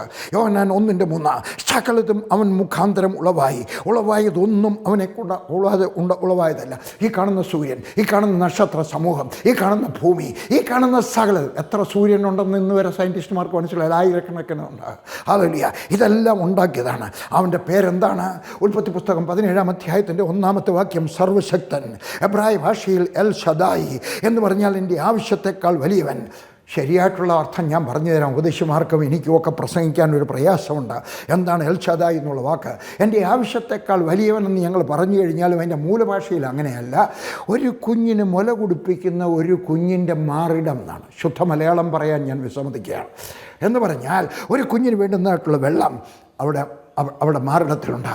ആ കുഞ്ഞിന് വേണ്ടുന്നുള്ള പോഷകങ്ങൾ ആ കുഞ്ഞിൻ്റെ മാറിടത്തിലുണ്ട്. ആ കുഞ്ഞിന് വേണ്ടുന്ന പ്രൊട്ടക്ഷൻ, ഹല്ലേലൂയ, ആ അമ്മയുടെ മാറിടത്തിലുണ്ട്. ആ കുഞ്ഞിന് വേണ്ടുന്നുള്ള ചൂട് ആ അമ്മയുടെ കയ്യിലുണ്ട്. ആ കുഞ്ഞിന് വേണ്ടുന്നുള്ള സ്നേഹം അവനൊന്നും, he does not lack anything, അവനൊന്നിനും കുറവില്ല. ഹല്ലേലൂയ. അവൻ ചെയ്തത് ഞാൻ കാണുകയാണ്. എൻ്റെ ഇന്നത്തെ പ്രസംഗ വിഷയം, ഹല്ലേലൂയ, നിൻ്റെ ആവശ്യത്തിന് പരിഹാരം വിശ്വാസത്താൽ അത്ഭുതം, നിൻ്റെ സ്വപ്നം സാക്ഷാത്കരിക്കപ്പെടുന്നു. ഹല്ലേലൂയ. ഞാൻ കാണുകയാണ്. ഹല്ലേലൂയ. പഴയ നിയമത്തോട്ട് തുടങ്ങാം. 90 വയസ്സുള്ള സാറാ വല്യമ്മച്ചയ്ക്ക് ഒരു മകനെ കൊടുത്തു. നടക്കത്തില്ല, 90 വയസ്സ്, പല്ലൊന്നുമില്ലാതാ. അവർക്കൊരു മകനെ കൊടുത്തു. ഹല്ലേലൂയ. എന്താ കാര്യം? ഹല്ലേലൂയ. ലൂക്കോസിൻ്റെ സുവിശേഷം 1-ാം അധ്യായത്തിൻ്റെ 37-ാമത്തെ വാക്യത്തിൽ പറയുന്നു, ദൈവത്തിന് ഒരു കാര്യവും അസാധ്യമല്ലല്ലോ എന്ന് പറഞ്ഞാൽ ദർ ഇസ് നത്തിങ് ഇമ്പോസിബിൾ. ഞാനത് വായിച്ചു കഴിഞ്ഞപ്പോൾ എൻ്റെ വീട്ടിൽ വന്നിട്ട് എൻ്റെ കയ്യിൽ എത്ര വേദപുസ്തകം ഉണ്ടായിരുന്നു എല്ലാത്തിനകത്തൊന്നും ഞാൻ എഴുതി വെച്ചു. എന്നിട്ട് എൻ്റെ ഡിക്ഷണറി എടുത്ത്, എനിക്ക് അന്ന് 2 ഡിക്ഷണറി ഉണ്ടാവും, ഓക്സ്ഫോർഡും ചേമ്പേഴ്സും. 2 ഡിക്ഷണറിയും എടുത്തിട്ട് ഞാനത് വെട്ടിക്കളഞ്ഞു. ഇമ്പോസിബിൾ. കാരണം എൻ്റെ ദൈവം പറഞ്ഞു, ഞാൻ എഴുതി വെച്ചു ലൂക്കോസ് 1:37. എൻ്റെ ദൈവം പറഞ്ഞെങ്കിൽ എന്തിനും ഞാൻ ആ വാക്ക് എൻ്റെ മനസ്സിനകത്ത് സൂക്ഷിക്കണം. There is nothing impossible. Sarah വല്യമ്മച്ചിക്ക് മകനെ കൊടുത്തവനായ ദൈവത്തിന് നിനക്കും ഒരു മകനെ തരുവാൻ കഴിയും. ഹല്ലേലൂയ. ഒരു മകളെ തരുവാൻ കഴിയും. അബ്രഹാം 5 രാജാക്കന്മാരുമായിട്ട് യുദ്ധം ചെയ്യാൻ പോയി. ഹല്ലേലൂയ. 318 പേരെയുള്ളവൻ്റെ കൂടെ അവർ യുദ്ധം ചെയ്ത് നേരത്തെ പരിശീലനമില്ല. മാത്രമല്ല ഈ അബ്രഹാമിന് ആ യുദ്ധം നടത്താനുള്ള കഴിവില്ല. യുദ്ധം ചെയ്യുന്നത് മറ്റൊരുകൂടാണ്, അവനും ചെയ്യണം. അവന് ചെയ്ത് പരിചയമില്ല. നിനക്ക് പരിചയമില്ലെങ്കിലും പരിചയം തരുന്നവനായ ദൈവം ഓഫീസിൽ പ്രവർത്തിക്കാൻ, നിനക്ക് ആശുപത്രിയിൽ പ്രവർത്തിക്കാൻ, നിനക്ക് കഴിവില്ലാത്തതിന് കഴിവ് തന്ന് നിന്നെ പഠിപ്പിച്ച് നിന്നെ ഒരു എക്സ്പെർട്ടാക്കി മാറ്റുന്നവനാണ്, നിനക്ക് വിജയം തരുന്നവനാണ്. ആവർത്തന പുസ്തകം 20:4 നിങ്ങൾ ഇന്ന് ശത്രുക്കളോട് പടയേൽപ്പാൻ അടുക്കുന്നു. അധൈര്യപ്പെടരുത്, പേടിക്കരുത്, നടുങ്ങിപ്പോകരുത്, അവരെ കണ്ട് ഭ്രമിക്കുകയും അരുത്. നിങ്ങളുടെ ദൈവമായ യഹോവ നിങ്ങൾക്ക് വേണ്ടി ശത്രുക്കളോട് യുദ്ധം ചെയ്ത് നിങ്ങളെ രക്ഷിപ്പാൻ നിങ്ങളോടുകൂടെ പോരുന്നു. ദൈവം നിങ്ങളോടുകൂടെ ഉണ്ടെങ്കിൽ വിജയം നിൻ്റേതാണ്. ഹല്ലേലൂയ. പക്ഷേ ദൈവം കൂടെ ഉണ്ടെന്നുള്ളത് ഉറപ്പ് വരണം. ഉണ്ടെങ്കിൽ എന്ത് സംഭവിക്കും? ഞാൻ ചോദിക്കുകയാണ്, ദൈവം നിങ്ങളോടുകൂടെ ഉണ്ടെങ്കിൽ എന്ത് സംഭവിക്കും? ഹല്ലേലൂയ. ഇതാ അടുത്തത് ഞാൻ വീണ്ടും കാണുകയാണ്. ഇസ്ഹാക്കിന് കല്യാണം കഴിക്കണം. വയസ്സ് 40 ആയി. അന്നത്തെ കാലത്തെ പ്രായം അതാണ്. കല്യാണപ്രായമായി കഴിഞ്ഞപ്പോൾ അവൻ്റെ അപ്പൻ പ്രായമുള്ളത് കൊണ്ട് എന്തു ചെയ്തു? ഒരു ദാസനെ അയച്ചു. എന്നിട്ട് പറഞ്ഞു, ദൈവത്തിൻ്റെ ദൂതൻ നിനക്ക് മുമ്പായിട്ട് പോകും. ഹല്ലേലൂയ. നല്ല സൂട്ടബിളായിട്ടുള്ള ഒരു പെണ്ണിനെ കൊണ്ടു കൊടുത്തു. ഹല്ലേലൂയ. ഞാൻ പറയട്ടെ പെൺകുട്ടികളെ, കണ്ണ് കാണിക്കുന്നവൻ്റെ പുറകെ പോകേണ്ട ആവശ്യമില്ല. ഷൂള ഓടിക്കുന്നവൻ്റെ പുറകെ പോകേണ്ട ആവശ്യമില്ല. നിനക്ക് SMS അയക്കുന്നവരുടെ പുറകെ പോകേണ്ട ആവശ്യമില്ല. ദൈവം നിൻ്റെ വിവാഹം നടത്തിത്തരും. ഹല്ലേലൂയ. എൻ്റെ 10-ാം കോട്ട സഭയിൽ ഒരു പെൺകുട്ടി വരുമായിരുന്നു ആരാധിക്കാൻ. മലയാളിയാണ്, വരും, കറുത്ത പെൺകുട്ടി. ആ പെൺകൊച്ചും ചിലപ്പോൾ ഇത് കാണുന്നുണ്ടായിരിക്കാം. എഴുന്നേറ്റ് നിന്ന് സാക്ഷ്യം പറയുന്നതെല്ലാം ദുഃഖത്തിൻ്റെ പാനപാത്രം, ഇതുപോലുള്ള കണ്ണുനീരിൻ്റെ പാട്ടുകളാണ്. ഒരു ദിവസം ഞാനൊരു പേരിടാൻ പോകണം. ആ കൊച്ചിൻ്റെ പേരല്ല. ഞാൻ പറഞ്ഞു സൂസി, ഇനി തൊട്ട് കണ്ണുനീരിൻ്റെ പാട്ട് പാടരുത്, വിശ്വാസത്തിൻ്റെ പാട്ട് പാടുക. ദൈവം നിന്നെ അനുഗ്രഹിക്കാൻ പോകുന്നു. അവൾ വിചാരിച്ച അവിടെ കല്യാണം നടക്കത്തില്ലെന്ന്. ഹല്ലേലൂയ. അവിടെ സാക്ഷ്യം അവൾ മാറ്റി, അവളുടെ പാട്ടുകൾ അവൾ മാറ്റി. എന്ത് പറ്റിയെന്നറിയാം? നല്ല ജോലിയുള്ള ഒരു ഓഫീസറായിട്ടുള്ള ഒരു ചെറുപ്പക്കാരൻ വന്ന് അവളെ കല്യാണം കഴിച്ചുകൊണ്ട് പോയി. അവർ സമാധാനത്തോടെ താമസിക്കുന്നു. ഹല്ലേലൂയ. എൻ്റെ ദൈവം ആരാണ്? നിനക്ക് വേണ്ടി വിവാഹം നടത്തി തരുന്നവനായ ദൈവം. ഹല്ലേലൂയ. വേറൊരാളിനെ ഞാൻ കാണുകയാണ്, യാക്കോബ്. ഒരു നാട്ടിലേക്ക് 2-3 ഡ്രസ്സും എടുത്ത്, അവൻ്റെ കയ്യിൽ അന്നത്തെ കാലത്ത് കൂടിപ്പോയ 2 ഡ്രസ്സേ കാണത്തുള്ളൂ. ആ 2 ഡ്രസ്സും എടുത്ത് ഒരു വടിയുമായിട്ട് വെറും കൈയോടെ പോകുന്നതായിട്ടുള്ള മനുഷ്യൻ. എന്ന് പറഞ്ഞാൽ ഒരു വടി എന്ന് പറഞ്ഞാൽ അവൻ്റെ സർട്ടിഫിക്കറ്റ്, അതുമായിട്ട് അവൻ പോവുകയാണ്. ഇന്നത്തെ കാലത്ത് സർട്ടിഫിക്കറ്റ്, അന്നത്തെ കാലത്തെ വടി, അവൻ്റെ അധികാരം ആട്ടിടേണ്ടതായിട്ടുള്ളത്. 20 വർഷം കഴിഞ്ഞപ്പോൾ അവൻ തിരികെ വന്നു. 2 പട്ടാളം പോലെ തിരികെ വന്നു. ഹല്ലേലൂയ. നീയും ഒരു സർട്ടിഫിക്കറ്റുമായിട്ടാണ് ആയിരിക്കാം ബോംബെയിൽ ചെന്ന് കയറിയിരിക്കുന്നത്. നീ ഒരു സർട്ടിഫിക്കറ്റ് ആയിരിക്കാം ദുബൈയിൽ ചെന്ന് കയറിയിരിക്കുന്നത്. നീ ഒരു സർട്ടിഫിക്കറ്റുമായിട്ടായിരിക്കാം അമേരിക്കയിൽ ചെന്ന് കയറിയിരിക്കുന്നത്. വിഷമിക്കേണ്ട. ഈ യാക്കോബിനെ നല്ല പണക്കാരനായിട്ട് മടക്കി വരുത്തവനായ ദൈവം നിന്നെയും മടക്കി വരുത്തുവാൻ കഴിവുള്ളവനാണ്. ആവർത്തന പുസ്തകം 8:18. നിന്റെ ദൈവമായ യഹോവയെ നീ ഓർക്കണം. നിന്റെ പിതാക്കന്മാരോട് സത്യം ചെയ്ത തൻ്റെ നിയമം ഇന്നുള്ളതുപോലെ ഉറപ്പിക്കേണ്ടത് അവനല്ലയോ നിനക്ക് സമ്പത്തുണ്ടാക്കുവാൻ ശക്തി തരുന്നത്. ഹല്ലേലൂയ. എൻ്റെ പപ്പായുടെ കഥ എനിക്ക് ഓർമ്മ വരികയാണ്. എൻ്റെ പപ്പ 17-ാമത്തെ വയസ്സിൽ ഒരു ഇൻ്റർവ്യൂവിന് പോയി. അടൂർ അന്തർപ്പേരുടെ തോട്ടത്തിൽ ഒരു ഇൻ്റർവ്യൂവിന് പോയി. സൈക്കിൾ ചവിട്ടി. പപ്പ പറഞ്ഞു, പപ്പായ്ക്ക് ഇംഗ്ലണ്ടുകാർ ഉണ്ടാക്കിയ ഒരു സൈക്കിൾ ഉണ്ടായിരുന്നു, ഹമ്പർ സൈക്കിൾ. പപ്പ പാവപ്പെട്ട വീട്ടിലെയാണ്. സൈക്കിൾ പിന്നെ അങ്ങനെ കിട്ടിയെന്നൊന്നും ചോദിക്കരുത്, അത് വേറൊരു കഥയാണ്. ഹല്ലേലൂയ. പപ്പ കാശ് കൊടുത്ത് വാങ്ങിച്ചാണ്. ഹല്ലേലൂയ. പപ്പ ജോലിക്കായിട്ട് പോയി, അന്തർപ്പേരോടെ പോയി. അന്തർപ്പേര് ചോദിച്ചു, വാട്ട് ഈസ് യുവർ നെയിം? പപ്പ വീക്കനായിരുന്നു. ഞാൻ നേരത്തെ ഒരിക്കൽ പറഞ്ഞാണ്, ഭയങ്കര വീക്കാണ്. മലയാളം പറയുമ്പം വീക്ക്, പരിചയമില്ലാത്തവരെ കണ്ടു കഴിഞ്ഞാൽ നല്ല വീക്ക്, ഇംഗ്ലീഷ് ഒരൊറ്റ വാക്ക് പറയാനൊക്കെ അതുപോലത്തെ വിക്കാണ്. പപ്പ ഇംഗ്ലീഷ് മീഡിയത്തിലാണ് പഠിച്ചത്. ചെന്ന് കഴിഞ്ഞപ്പോൾ അന്തർപ്പേരോട് ചോദിച്ചു, വാട്ട് ഈസ് യുവർ നെയിം? പപ്പ അവിടെ നിന്നോ മുണ്ടുമൊക്കെ കൊടുത്ത 17 വയസ്സുള്ള ചെറുക്കൻ അവിടെ നിൽക്കുകയാണ്. ചോദിച്ചു, what is your name? My name is. ജോലി കിട്ടു കിട്ടത്തില്ല. ഹല്ലേലൂയ. തിരികെ വരികയാണ്. അടൂര് ഇപ്പം മർത്തമായിലെ തിരുമേനി താമസിക്കുന്നിടത്തോട്ട് അന്നത്തെ കാലത്ത് ഒരു പുന്നമരങ്ങൾ നിൽക്കുന്നുണ്ട്. പപ്പ എന്നെ അവിടെ കൊണ്ടുപോയി, ഹൈസ്കൂളിൻ്റെ നേരെ ഓപ്പോസിറ്റിലായിട്ട് എന്നെ അവിടെ കൊണ്ടുപോയിട്ട് കാണിച്ചു. അവിടെ വന്നു കഴിഞ്ഞപ്പോഴത്തേക്ക് തളർന്നു. വൈകുന്നേരമായി. ഇൻ്റർവ്യൂ കഴിഞ്ഞു. പിന്നെ പ്രാക്ടിക്കലും ഒക്കെ കഴിഞ്ഞിട്ട് തിരികെ വരികയാണ്. പപ്പ സൈക്കിൾ അവിടെ ഒരു പുന്നമരത്തിലോട്ട് ചാരി വൃത്തി വെച്ച് അവിട്ട് കിടന്നു. വിശക്കുന്നു. പപ്പ എൻ്റെ ഒക്കെ പറഞ്ഞു, ഒരു കാശ് അന്നത്തെ കാലത്ത്, അന്നത്തെ കാലത്തെ ഒരു പൈസ, ഒരു കാശുണ്ടെങ്കിൽ അന്നത്തെ ഒരു പരിപ്പോട കിട്ടും. ഒരു പൈസ പപ്പയുടെ ഇല്ലായിരുന്നു. ആ വിശന്ന പപ്പ അടൂരിൽ നിന്ന് പന്തളത്തുനിന്ന് കൊച്ചാലുമൂട്ട് എന്ന് വീട്ടിൽ ചെന്ന് കയറി. ഹല്ലേലൂയ. എന്ത് സംഭവിച്ചെന്നറിയാം? പപ്പ മരിക്കുന്നത് ഒരു അപ്പർ ക്ലാസ് മിഡിൽ ക്ലാസ്സുകാരനായിട്ടാണ് ജനിച്ചത്. ആ ജോലി കിട്ടി കേട്ടോ. ഹല്ലേലൂയ. ഒരു അപ്പർ ലെവൽ മിഡിൽ ക്ലാസ് മനുഷ്യനായിട്ട് മരിച്ചെന്നാണ് പപ്പായുടെ കൂടെ ദൈവം. പപ്പ ചെയ്തത് എന്താണെന്നറിയാവും? അവിടെ ഇരുന്നുണ്ട് മുട്ടുകുത്തിക്കൊണ്ട് പ്രാർത്ഥിച്ചു, എൻ്റെ സ്വർഗസ്ഥനായ ദൈവമേ, ഞാൻ യാക്കോബിനെ പോലെയാണ്. വെല്ലുമ്മിച്ച് പറഞ്ഞു കൊടുത്ത കഥയെ അറിയാമായിരുന്നു. അന്ന് ഒരു വീട്ടിലൊരു വേദപുസ്തകമൊക്കെ കഷ്ടിച്ച് കാണത്തുള്ളൂ. പറഞ്ഞു, കർത്താവേ, ഞാൻ യാക്കോബിനെ പോലെയാണ്, ഞാൻ ഊടാടി നടക്കുകയാണ്, എനിക്ക് ആരുമില്ല, കർത്താവ് നീ എന്നെ സഹായിക്കണം. പപ്പ അവിടെ ഇരുന്നുണ്ട് ദൈവമായിട്ടൊരു ഉടമ്പടി ചെയ്തു. വാസ്തവത്തിൽ എൻ്റെ ഭാഷയിൽ പറഞ്ഞാൽ പപ്പ അന്ന് മാനസാന്തരപ്പെട്ടതാണ്. അന്ന് ദൈവത്തോടൊരു വാക്ക് പറഞ്ഞു, ഞാൻ കൈക്കൂലി വാങ്ങിക്കത്തില്ല, ഞാനൊരു സ്ത്രീയെ തൊടത്തില്ല, തോട്ടത്തിലെ ജോലിക്കാർക്ക് ചെയ്യാനൊക്കുന്ന ഒരു കാര്യമാണ്. എന്നിട്ട് പിന്നെ പറഞ്ഞു, ഞാൻ ദശാംശം കൊടുക്കും. ഹല്ലേലൂയ. പപ്പ ദൈവത്തോട് യാക്കോബ് ഉടമ്പടി ചെയ്തതുപോലെ ഉടമ്പടി ചെയ്തു. പപ്പായ്ക്ക് ആ ജോലി കിട്ടി കേട്ടോ. മെട്രിക്കുലേഷൻ 10ാം മെട്രിക്കുലേഷൻ വെച്ചാൽ മാറ്റിങ് ഇംഗ്ലീഷ് എന്ന് പറയുന്നത് അല്ലേ, മറ്റ് English matriculation. Hallelujah. English medium matriculation ഇംഗ്ലീഷിനകത്ത് പറയാം. മറ്റ് ഇംഗ്ലീഷിനകത്ത് പഠിച്ച് പാസ്സായ പപ്പ ഫെയിലായിരുന്നു. പഠിച്ച് പാസ്സായ 3 പേരുണ്ടായിരുന്നു. ഒരു ഇൻ്റർമീഡിയറ്റുകാരൻ. അന്നത്തെ കാലത്ത് ഇൻ്റർമീഡിയറ്റ് എന്ന് പറഞ്ഞാൽ ഇന്നത്തെ MA PhD പോലെയാണ്. അവനുണ്ടായിരുന്നു. അവരെല്ലാം മാറ്റി നിർത്തി കഴിഞ്ഞു വെച്ചാൽ പപ്പായ്ക്ക് സ്വർഗസ്ഥനായ ദൈവം ജോലി കൊടുക്കുകയും ഒരു അപ്പർ മിഡിൽ ക്ലാസ്സിനായിട്ട് മരിക്കാനും സഹായിക്കുകയും ചെയ്തത് ആരാണ്? ഹല്ലേലൂയ, ഈ യാക്കോബിൻ്റെ ദൈവം. ഇതാ ഞാൻ വേറൊരാളിനെ കാണുകയാണ്, റാഹേൽ. അവൾ ആരാണ്? അവൾ മച്ചിയാണ്. അവൾ പ്രാർത്ഥിച്ചു, സ്വർഗസ്ഥനായ ദൈവമേ എനിക്കൊരു കുഞ്ഞിനെ വേണം, എൻ്റെ ജ്യേഷ്ഠത്തിക്ക് കുഞ്ഞുങ്ങളുണ്ട്, കർത്താവ് എനിക്കൊരു കുഞ്ഞിനെ വേണം. അവിടെ ഭർത്താവും പ്രാർത്ഥിച്ചു. ഭർത്താവും ഭാര്യയും കൂടെ പ്രാർത്ഥിക്കണം കേട്ടോ. 2 പേരും കൂടെ കൈകോർത്ത് പിടിച്ച് പ്രാർത്ഥിക്കണം. എൻ്റെ ഉപദേശം കേട്ടാട്ടോ, നിങ്ങളുടെ നന്മയ്ക്ക് പറയുകയാണ്. നിങ്ങൾ വിശ്വാസികളാണോ? 2 പേരും കൂടെ കൈകോർത്ത് പിടിച്ച് പ്രാർത്ഥിച്ചാട്ടെ. എൻ്റെ കർത്താവേ എന്നെ അനുഗ്രഹിക്കണമേ. ആളുകളുണ്ടെങ്കിൽ ചോദിക്കും, വർഗീസിന് എത്ര മക്കളാണ്? 5 മക്കൾ. അവരെ കോളേജിലൊക്കെ പഠിക്കുന്ന കാലത്ത് എൻ്റെ കുഞ്ഞുങ്ങളാരും കോളേജിൽ പഠിക്കുന്ന സമയത്ത് വീട്ടിൽ നിന്ന് അല്ല പോയി വന്നത്. എൻ്റെ മൂത്ത മോൻ പഠിച്ചത് എവിടെയായിരുന്നു? ഗ്വാളിയറിൽ. എൻ്റെ 2 പെൺമക്കൾ പഠിച്ചത് ബാംഗ്ലൂരിൽ. എൻ്റെ 2ാമത്തെ മകൻ പഠിച്ചത് പഠിച്ചത് പഞ്ചാബിൽ. ഏറ്റവും ഇളയവൻ പഠിച്ചത് ബോംബെയിൽ. MBBS ഒന്നുമല്ല, സാധാരണ BA BSc ഒക്കെ പഠിച്ചത്. അല്ലെങ്കിൽ എൻ്റെ 5 മക്കളും വിദേശത്ത് പോയി പഠിച്ചു. ആരും പിഴയാകാൻ ഞാൻ സാധാരണ പിള്ളേരെ പോലായിരുന്നു, പക്ഷെ പിഴയായില്ല. കർത്താവിൽ നിന്ന് അധികം അകന്നു പോയില്ല. എന്താണ് അതിൻ്റെ രഹസ്യം? ഇതാ ഒരു രഹസ്യം നിങ്ങളുടെ നന്മയ്ക്ക് പറയുക. ഞാനും എൻ്റെ ഭാര്യയും എല്ലാ രാത്രിയും കൈകോർത്ത് പിടിച്ച് പ്രാർത്ഥിച്ചു. മക്കൾക്ക് വേണ്ടി പ്രാർത്ഥിച്ചു. ഇന്നും പ്രാർത്ഥിച്ചു. രാവിലെ പോയിരുന്നു പ്രാർത്ഥിച്ചു, രാത്രിയാകുമ്പോൾ പ്രാർത്ഥിക്കും. പക്ഷേ രാവിലെ ഞങ്ങളിന്ന് പ്രാർത്ഥിച്ചു. ഹല്ലേലൂയ. 1/2 മണിക്കൂർ പ്രാർത്ഥിക്കുക. റാഹേൽ പ്രാർത്ഥിച്ചോടെ ഭർത്താവും പ്രാർത്ഥിച്ചു. അപ്പോൾ എന്ത് പറ്റി? 12 പിള്ളേരുണ്ടായി. ഹല്ലേലൂയ. അവർക്ക് 2 ഉണ്ടായുള്ളൂ. അതിനകത്ത് 1 യോസഫായിരുന്നു. ഒരു ചരിത്ര പുരുഷനായി തീർന്നു. ഹല്ലേലൂയ. ഞാൻ നിങ്ങളുടെ പറയുന്നു, നിങ്ങളും പ്രാർത്ഥിക്കുക. Joseph, hallelujah. അടുത്ത വ്യക്തിയെ കാണുകയാണ്, യോസഫ്. ഹല്ലേലൂയ. അവനെ അവൻ്റെ സഹോദരന്മാർ പിടിച്ച് കിണറ്റിലിട്ടു. അവനെ അടിമയായിട്ട് വിറ്റു. അവനെ ജയിലിൽ അടച്ചു. അവൻ്റെ സഹോദരന്മാർ അവനെ ചതിച്ചു. അവൻ്റെ കൂട്ടുകാരവരെ മറന്നു. ഒരു ദിവസം ഇരിക്കണമെന്ന് തോന്നി അവൻ ഇരുന്നത് ഒരു സിംഹാസനത്തിലായിരുന്നു, അന്യരാജ്യത്ത്. സംഭവിക്കത്തില്ല. അവൻ ആരാണ്? അവൻ ചതിയനാണോ? അവൻ ആരാണെന്ന് അറിയത്തില്ല. അവൻ്റെ അപ്പൻ ആരാണോ? ഒന്നും അറിയത്തില്ല. ഹല്ലേലൂയ.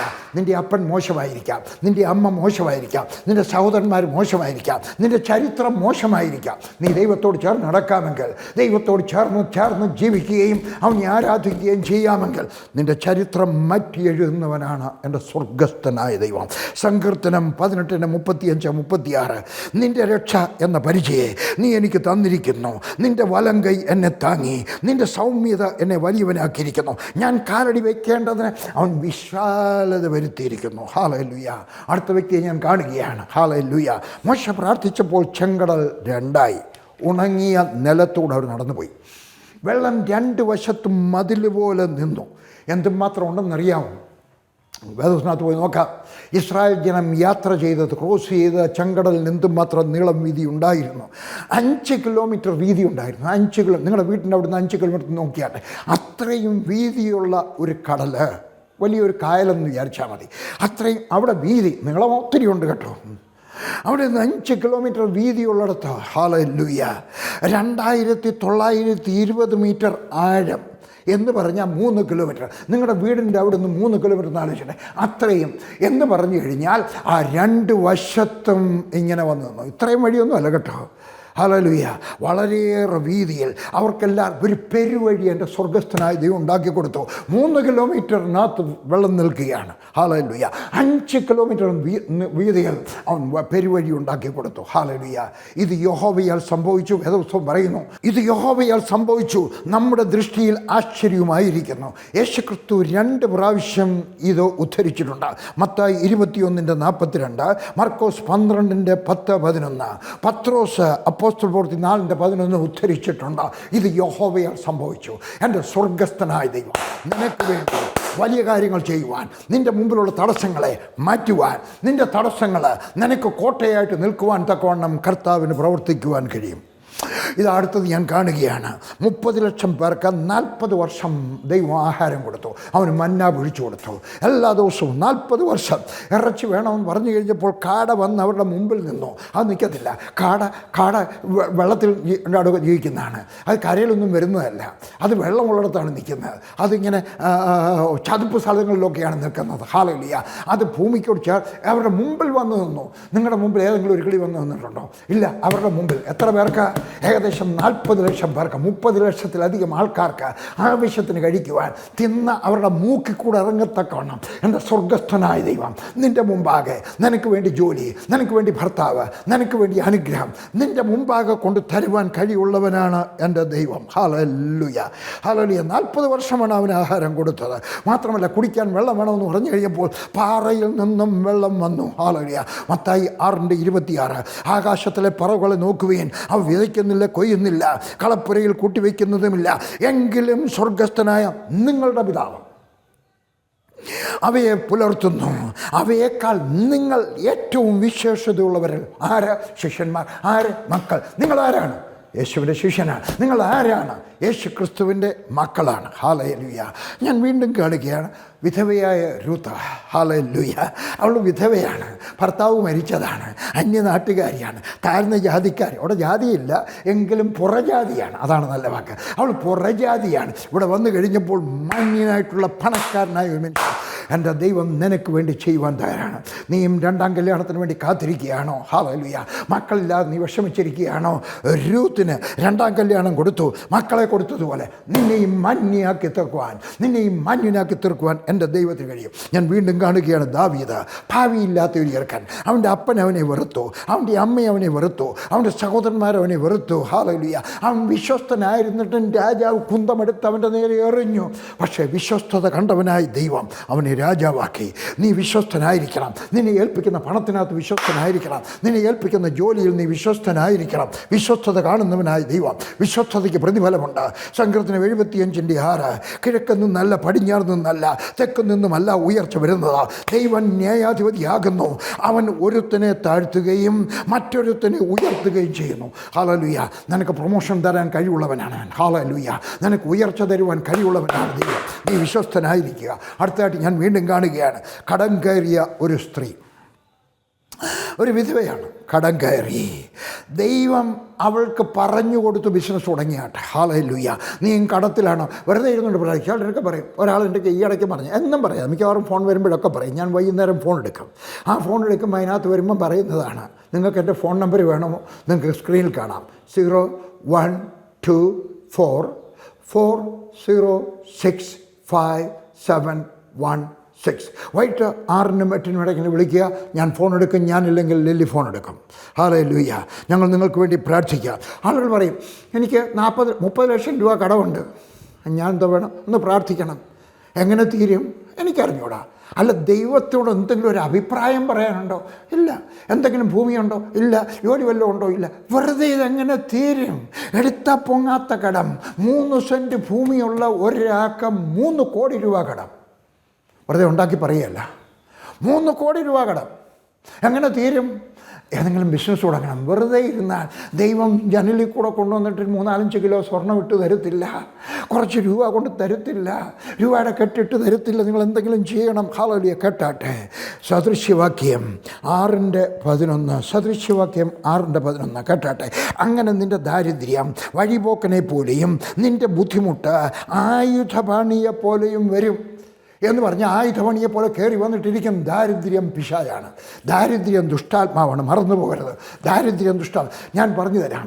ഒരാൾ കടഭാരത്തിലുള്ള ഒരാൾ അയാളുടെ ഭൂമി വിറ്റും കടമെല്ലാം കൊടുത്തിർത്തു. 1 മാസത്തിനകത്ത് വീണ്ടും കടക്കാരനാകും. എനിക്കറിയാം. അതാ പറയുന്നത് കേട്ടാട്ടെ. സക്കറിയാവിൻ്റെ പുസ്തകം 5-ാം അധ്യായത്തിൻ്റെ 3 മുതൽ 3-4 വാക്യങ്ങൾ. അവൻ എന്നോട് പറഞ്ഞത്, ഇത് സർവ്വദേശത്തിലേക്കും പുറപ്പെടുന്ന ശാപമാകുന്നു. മോഷ്ടിക്കുന്നവനൊക്കെയും അതുപോലെ ഇവിടെ നിന്ന് പാറിപ്പോകും. സത്യം ചെയ്യുന്നവനൊക്കെയും എന്ന് പറഞ്ഞാൽ കള്ളസത്യം ചെയ്യുന്നവനൊക്കെയും അതുപോലെ ഇവിടെ നിന്ന് പാറിപ്പോകും. ഞാനതിനെ പുറപ്പെടുവിച്ചിട്ട് അത് കള്ളൻ്റെ വീട്ടിലേക്കും എൻ്റെ നാമത്തിൽ കള്ളസത്യം ചെയ്യുന്നവൻ്റെ വീട്ടിലേക്കും ചെല്ലും. അത് അവൻ്റെ വീട്ടിനകത്ത് താമസിച്ച് അതിനെ മരവും കല്ലുമായി നശിപ്പിച്ച് കളയുമെന്ന് സൈന്യങ്ങളുടെ അരുളപ്പാട്. മോഷ്ടിക്കുന്നവൻ, കള്ളസത്യം ചെയ്യുന്നവൻ, ദൈവത്തോട് ചേർന്ന് നടക്കാത്തവൻ, അവൻ്റെ കടഭാരം മാറുന്നില്ല. വിശ്വാസി നിൻ്റെ ജീവിതത്തിനകത്ത് വന്നിട്ടുണ്ടെങ്കിൽ മനസ്സിലാക്കിക്കോണം, ഒരു ആയുധവാണിയെപ്പോലെ ദുഷ്ടാത്മാവ് വന്ന് താമസിക്കുകയാണ്. അവനെ അടിച്ച് പുറത്താക്കണമെങ്കിൽ മാത്രമേ നിനക്ക് വിടുതൽ കിട്ടത്തുള്ളൂ. അല്ലെങ്കിൽ നീ കഷ്ടപ്പെട്ടുകൊണ്ടേ ഇരിക്കും. ഹല്ലേലൂയ. അതുകൊണ്ട് ദൈവം ബുദ്ധി കൊടുത്തു. ഈ വിധവയായ സ്ത്രീയെടുക്കെ പറഞ്ഞു, നീ പോകണം, എണ്ണയുടെ ബിസിനസ് ചെയ്യണം, ഏതെങ്കിലുമൊക്കെ ബിസിനസ് ചെയ്യാൻ ദൈവം ബുദ്ധി തരും. നിൻ്റെ ബുദ്ധി പറയുന്നതല്ല, ദൈവത്തോട് ചോദിച്ച് ചെയ്യണം. തുണ്ടിലൊരു അച്ചായൻ കൊല്ലത്തൊരു തുണ്ടിൽ അച്ചായനുണ്ടായിരുന്നു. അച്ചായൻ വലിയ കുടുംബത്തിലെയാണ്. എനിക്കറിയാവുന്ന മനുഷ്യനാണ്, വളരെ നന്നായിട്ട് അറിയാവുന്ന മനുഷ്യനാണ്. വലിയ കുടുംബത്തിൽ അവർക്ക് ബിസിനസ് ഉണ്ടായിരുന്നു, ഫോറിനിൽ ബിസിനസ് ഉണ്ടായിരുന്നു. എല്ലാം പൊളിഞ്ഞു. ഇന്ത്യയിൽ വന്ന് കോൺട്രാക്റ്റ് എടുത്തു, അതും പൊളിഞ്ഞു. എല്ലാം നഷ്ടത്തിലായി, പരമനഷ്ടത്തിലായി. കാറ് പോയി, ലോറി പോയി, എല്ലാം പോയി. അവസാനം വീടും പോയി. അവസാനം വേറൊരു വീട്ടിൽ പോയി വാടകയ്ക്ക് താമസിക്കുകയാണ്. അന്നേരം രാത്രിയിൽ ഒരാൾ വന്ന് പറഞ്ഞു, നാളെ നിങ്ങളുടെ വീട്ടിൽ കിടക്കുന്ന സാധനങ്ങൾ ജപ്തി ചെയ്യാൻ വരിക, വാടക വീട്ടിൽ താമസിക്കുന്ന കസേര മേശ എല്ലാം കൊണ്ടുപോകാൻ വരികയാണ്. അദ്ദേഹം വിചാരിച്ചെന്നാൽ ആത്മഹത്യ ചെയ്ത് കളയാം.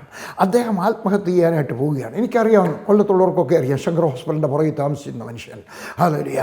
അദ്ദേഹം ആത്മഹത്യ ചെയ്യാനായിട്ട് പോകുന്ന സമയത്ത് അവിടെ ഒരു ടവറുണ്ട്, ക്ലോക്ക് ടവർ. അവിടെ ഇങ്ങനെ ചെന്ന സമയത്ത് ആകാശത്തേക്ക് നോക്കി, ദൈവമേ, നാളത്തെ മനോരമ പത്രത്തിനകത്തെ ഫ്രണ്ടിലെ പേജിൽ എൻ്റെ പടം വരാം. ഇതാ തുണ്ടിലെ അച്ചായൻ ആ കടലിനകത്ത് ഇങ്ങനെ പൊങ്ങിക്കിടക്കുന്നു. എൻ്റെ മക്കൾ അപമാനിതരായിത്തീരും. രണ്ടുപേരും ചെറുപ്പക്കാരാണ്, അവർക്ക് ഭാവിയില്ലാതായിത്തീരും. എന്ത് ചെയ്യും? പെട്ടെന്നൊരു ശബ്ദം കേട്ടു. എന്ത് ശബ്ദം കേട്ടു? LICയുടെ ഏജൻസിക്ക്. കൊല്ലം പട്ടണത്തിലെ എല്ലാവരും LICയുടെ ഏജൻറ്റുകളാണ്. എന്തായാലും എടുക്കപ്പെട്ടു. ദൈവം പറഞ്ഞതുപോലെ ഒരു നീണ്ട കഥയാണ്. അദ്ദേഹം LICയുടെ ഏജൻസി നീ പറയുന്നത് കേട്ടാൽ ഒരൊറ്റ വർഷത്തിനകത്ത് അദ്ദേഹം കടം തീർന്നു. ഒറ്റ വർഷത്തിനകത്ത് അദ്ദേഹം ഭൂമി വാങ്ങിച്ചു. അടുത്ത ഒരു വർഷത്തിനകത്ത് അദ്ദേഹം കെട്ടിടം പണിച്ചു. ഇവിടെ ശങ്കർ ഹോസ്പിറ്റലിൻ്റെ പുറകുവശത്ത് ഹല്ലേലൂയ മാന്യനായിട്ട് ജീവിച്ചു, മാന്യനായിട്ട് മരിച്ചു. മക്കളും മാന്യരായിട്ട് ജീവിക്കുന്നു. അതുകൊണ്ട് ദൈവത്തോട് ചോദിക്കണം, എന്ത് ചെയ്യണം? യിരെമ്യാവിൻ്റെ പുസ്തകം 17-ാം അധ്യായത്തിൻ്റെ 7-8 വാക്യങ്ങൾ. യഹോവയിൽ ആശ്രയിക്കുകയും യഹോവ തന്നെ ആശ്രയമായിരിക്കുകയും ചെയ്യുന്ന മനുഷ്യൻ ഭാഗ്യവാൻ.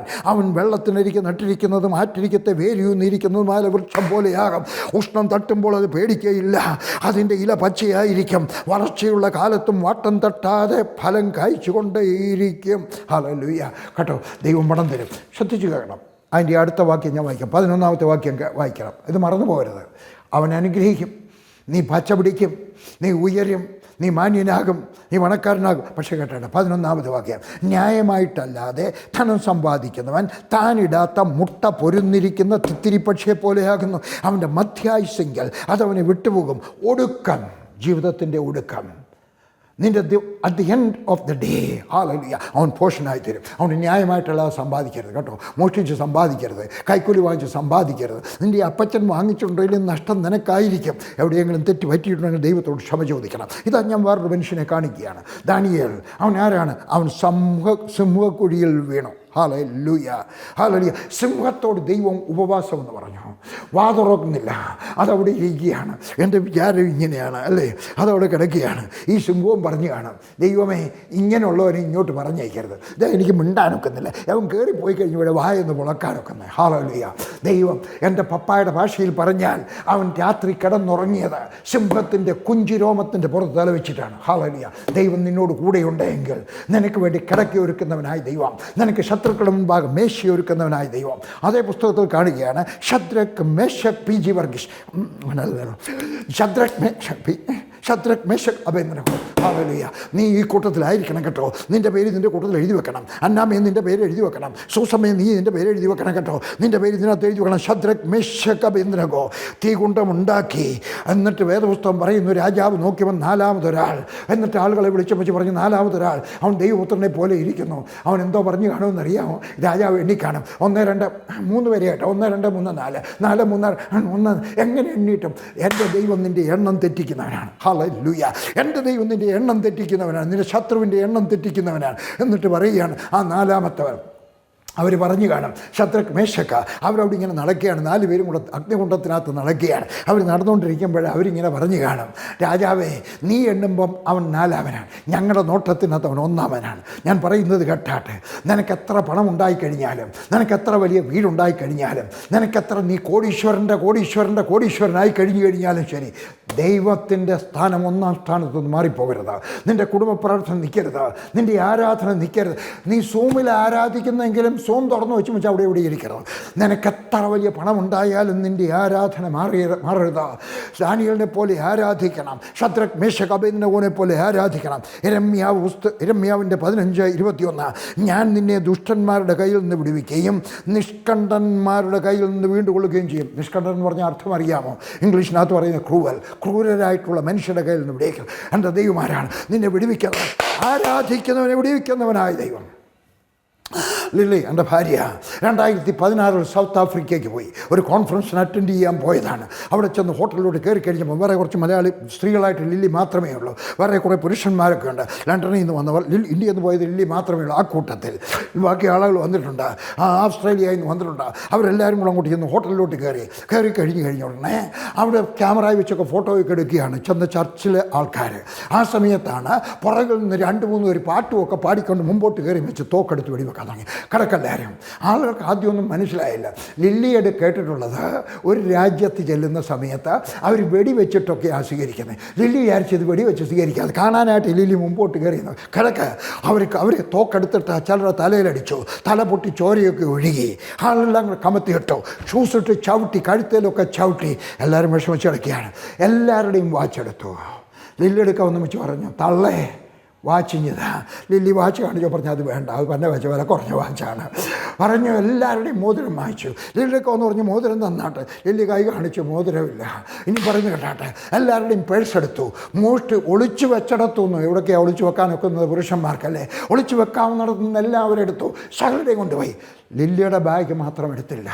ലില്ലിയുടെ തലയിൽ തോക്ക് വെച്ചോണ്ട് ഒരു മനുഷ്യൻ പറഞ്ഞു, തള്ളേ ഞാൻ നിന്നെ വെടിവെച്ച് കൊല്ലും. ഞാൻ ലില്ലിയൊക്കെ ചോദിച്ചു, ലില്ലി ഭയം ഉണ്ടായില്ലയോ? പറഞ്ഞില്ല. എന്താ കാര്യം? ഞാൻ സുവിശേഷ വിലയ്ക്ക് ഇറങ്ങിയപ്പോൾ ദൈവം എന്നോട് വാക്ക് പറഞ്ഞാണ്, യെരമ്യാവ് 45-ാം അധ്യായത്തിൽ പറഞ്ഞാണ്, നീ എവിടെ പോയാലും നിന്റെ ജീവൻ കൊള്ള പൊട്ടിയതുപോലെ ആയിരിക്കും. അതുകൊണ്ട് ഞാൻ ആരാധിക്കുന്നവനാണ്. അവൻ എന്നോട് വാക്ക് പറഞ്ഞതാണ്. ഹല്ലേലൂയ. ലില്ലിയുടെ മാത്രം ഒരു സാധനവും എടുത്തില്ല. ലില്ലിയുടെ പണം കയ്യിലിരുന്നത് കൊണ്ട് അവർക്ക്, കാരണം ആരെങ്കിലും പൈസ ഇല്ല, എല്ലാവർക്കും കുറച്ചെങ്കിലും കൊടുക്കാൻ സാധിച്ചു. ഞാൻ നിങ്ങളുടെയൊക്കെ പറയുകയാണ്, എൻ്റെ ദൈവം ആരാണ്? ഹല്ലേലൂയ. നിന്നെ രക്ഷിക്കുന്നവൻ, ആരാധിക്കുന്നവനെ രക്ഷിക്കുന്നവനാണ്. പുതിയ നിയമത്തിലേക്ക് വരാം. യേശു ക്രിസ്തു. Hallelujah, hallelujah. അവൻ്റെ ശിഷ്യന്മാർ ഒരു ദിവസം യാത്ര ചെയ്യുകയാണ്. അക്കരയ്ക്ക് പോകാമെന്ന് പറഞ്ഞു. അക്കരയ്ക്ക് പോയപ്പോൾ വലിയ കൊടുങ്കാറ്റ് വന്നു. 37 വലിയ കൊടുങ്കാറ്റ് വന്നു. ഹല്ലേലൂയ. ആ സമയത്ത് നിന്ന് വലിയ കൊടുങ്കാറ്റ്. 39-ാമത്തെ വാക്യത്തിനകത്ത് വലിയ ശാന്തതയുണ്ടായി. വലിയ ഭയം, അധികം യേശു, സമം വലിയ ശാന്തത. ഇതാ 6000 ഭൂതബാധ ഉള്ളവൻ 5-ാം അധ്യായത്തിനകത്ത് യേശു ആ ഭൂതങ്ങളെ പുറത്താക്കി. 6000 ഭൂതങ്ങളുടെ കൂട്ടം, അധികം യേശു, സമം വിടുതൽ. ഒരു പക്ഷവാതക്കാരനെ 4 പേർ ചുമന്നുകൊണ്ടുവന്നു. അവൻ സൗഖ്യമായി കിടക്കയെടുത്ത് വീട്ടിലേക്ക് പോയി. വലിയ രോഗം, അധികം യേശു, സമം രോഗശാന്തി. ഒരു സ്ത്രീ മരിച്ചു. 12 വയസ്സുള്ള ഒരു പെണ്ണ് മരിച്ചു. യേശു ക്രിസ്തു അവളെ ഉയർപ്പിച്ചു. നയീൻ പട്ടണത്തിൽ ചെന്ന് കഴിഞ്ഞപ്പോൾ ഒരു സ്ത്രീ കരയുന്നു. അവരുടെ മകനെ കുഴിച്ചിടാനായിട്ട് കൊണ്ടുപോകുന്നു. മരണം, അധികം യേശു, പുതിയ ജീവൻ. ഊമനായ ഒരു മനുഷ്യനോട് കൊണ്ടുവന്നു. യേശു സൗഖ്യമാക്കി. വായിക്കാത്തുള്ള രോഗം, അധികം യേശു, സമം വിടുതൽ. 20,000 പേര് വിശക്കുന്നവർ. യേശു പറഞ്ഞു അവർക്ക് ആഹാരം കൊടുത്താട്ടെ.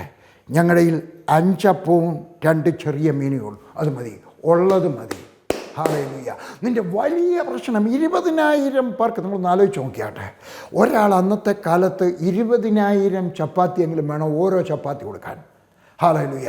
എൻ്റെ സ്വർഗസ്ഥനായ യേശു ക്രിസ്തു അന്ന് അവിടെ ഉണ്ടായിരുന്നപ്പോൾ അവരുടെ സകലർക്കും ആഹാരം വയറ് നിറച്ചു കൊടുത്തു. അല്പം, അധികം യേശു, സമം സുഭിക്ഷത. ഒരു കുഷ്ഠരോഗി യേശുവിൻ്റെ അടുക്കൽ വന്നു. ഒരിക്കൽ 10 കുഷ്ഠരോഗികൾ യേശുവിൻ്റെ അടുക്കൽ വന്നു. മരുന്നില്ലാതെ കർത്താവ് സൗഖ്യമാക്കി. വലിയ രോഗം, അന്ന് മരുന്നില്ലാത്ത ഒരു രോഗമാണ് കുഷ്ഠരോഗം. വലിയ രോഗം, മരുന്നില്ലാത്ത രോഗം, അധികം യേശുക്രിസ്തു വിടുതൽ. 38 വർഷം കുളക്കരയിൽ കിടന്നതായിട്ടുള്ള ഒരു മനുഷ്യൻ യേശുക്രിസ്തു അവൻ്റെയൊക്കെ പറഞ്ഞു കിടക്കയും എടുത്ത് പോകാം. അവൻ എഴുന്നേറ്റു സൗഖ്യമായി. പഴക്കം ചെന്ന രോഗം, ഒരിക്കലും വിടുതൽ കിട്ടാത്ത പ്രശ്നം. എൻ്റെ കർത്താവ്, അധികം യേശു, സമം വിടുതൽ.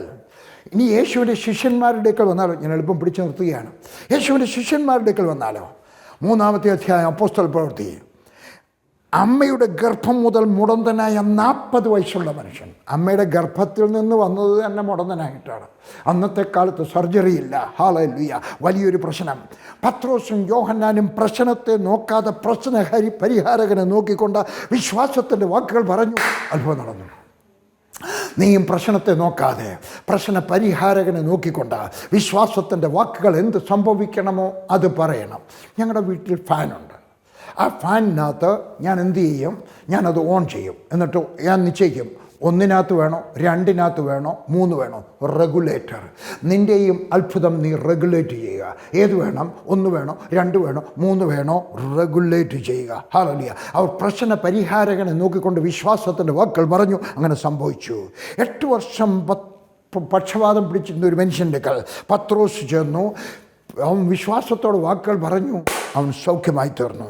തബീഥ മരിച്ചു. തബീഥ എന്ന് പറഞ്ഞൊരു സ്ത്രീ മരിച്ചു. പത്രോസ് എന്ത് പറഞ്ഞു? നമ്മുടെ കർത്താവ് ഉണ്ടായിരുന്നെങ്കിൽ അത് സൗഖ്യമാക്കുമായിരുന്നു. ഞാൻ എന്തോ ചെയ്യാനാണ്? ഞാൻ വെറും ഒരു ശിഷ്യനാണ്. ഞാൻ അവനെ തള്ളി പറഞ്ഞു. ഇല്ല. ഹല്ലേലൂയ. നിൻ്റെ ജീവിതത്തിനകത്ത് എന്തെല്ലാം തകരാറുണ്ടായിരുന്നാലും നീ കർത്താവിനോട് ഏറ്റു പറഞ്ഞു കഴിഞ്ഞാൽ, എൻ്റെ കർത്താവ് നിൻ്റെ നിൻ്റെ പാപങ്ങളെ ക്ഷമിച്ച്, ഹല്ലേലൂയ, അത് കടും ചുവപ്പായിരുന്നാലും അതെല്ലാം ക്ഷമിച്ച് നിന്നെ സൗഖ്യമാക്കുന്നവനാണ്, നിന്നെ ഉപയോഗിക്കുന്നവനാണ്. നിനക്ക് കഴിവുണ്ട്.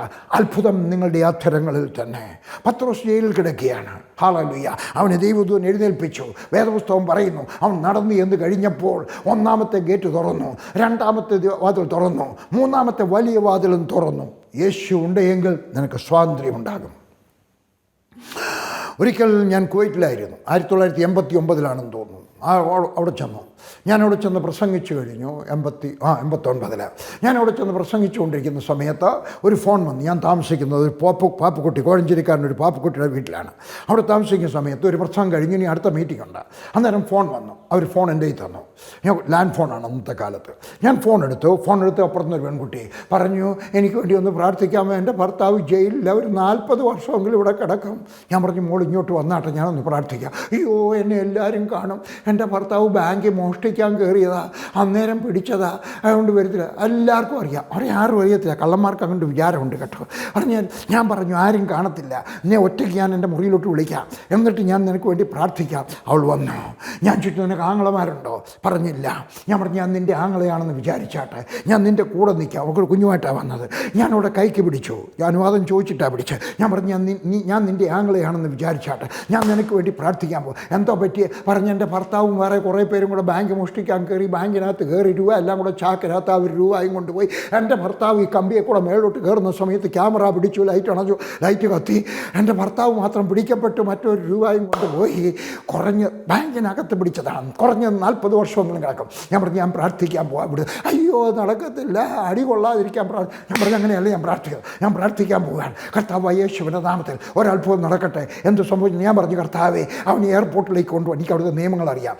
അവന് എയർപോർട്ടിലേക്ക് കൊണ്ടുപോട്ടെ. എങ്ങനെയെന്ന് എനിക്ക് അറിഞ്ഞൂടെ. എയർപോർട്ടിൽ കൊണ്ടുപോട്ടെ. എന്നിട്ട് അവന് ബോർഡിംഗ് പാസും കൊടുത്ത് അവനെ കേരളത്തിലേക്ക് മടക്കി അയക്കട്ടെ. എന്ത് സംഭവിച്ചു നിങ്ങൾക്കറിയാമോ? 2-3 ആഴ്ച കഴിഞ്ഞപ്പോൾ, ഏതാനും കുറച്ച് ദിവസങ്ങൾക്കാകാം, കുറച്ച് ആഴ്ചകൾക്കാകാം, അവൻ്റെ അടുക്കൽ വന്നും വെച്ച് ആളുകൾ വന്നു പറഞ്ഞു, പോലീസുകാർ വന്നു വെച്ച് പറഞ്ഞു, കുളിക്കണമെന്ന് പറഞ്ഞു.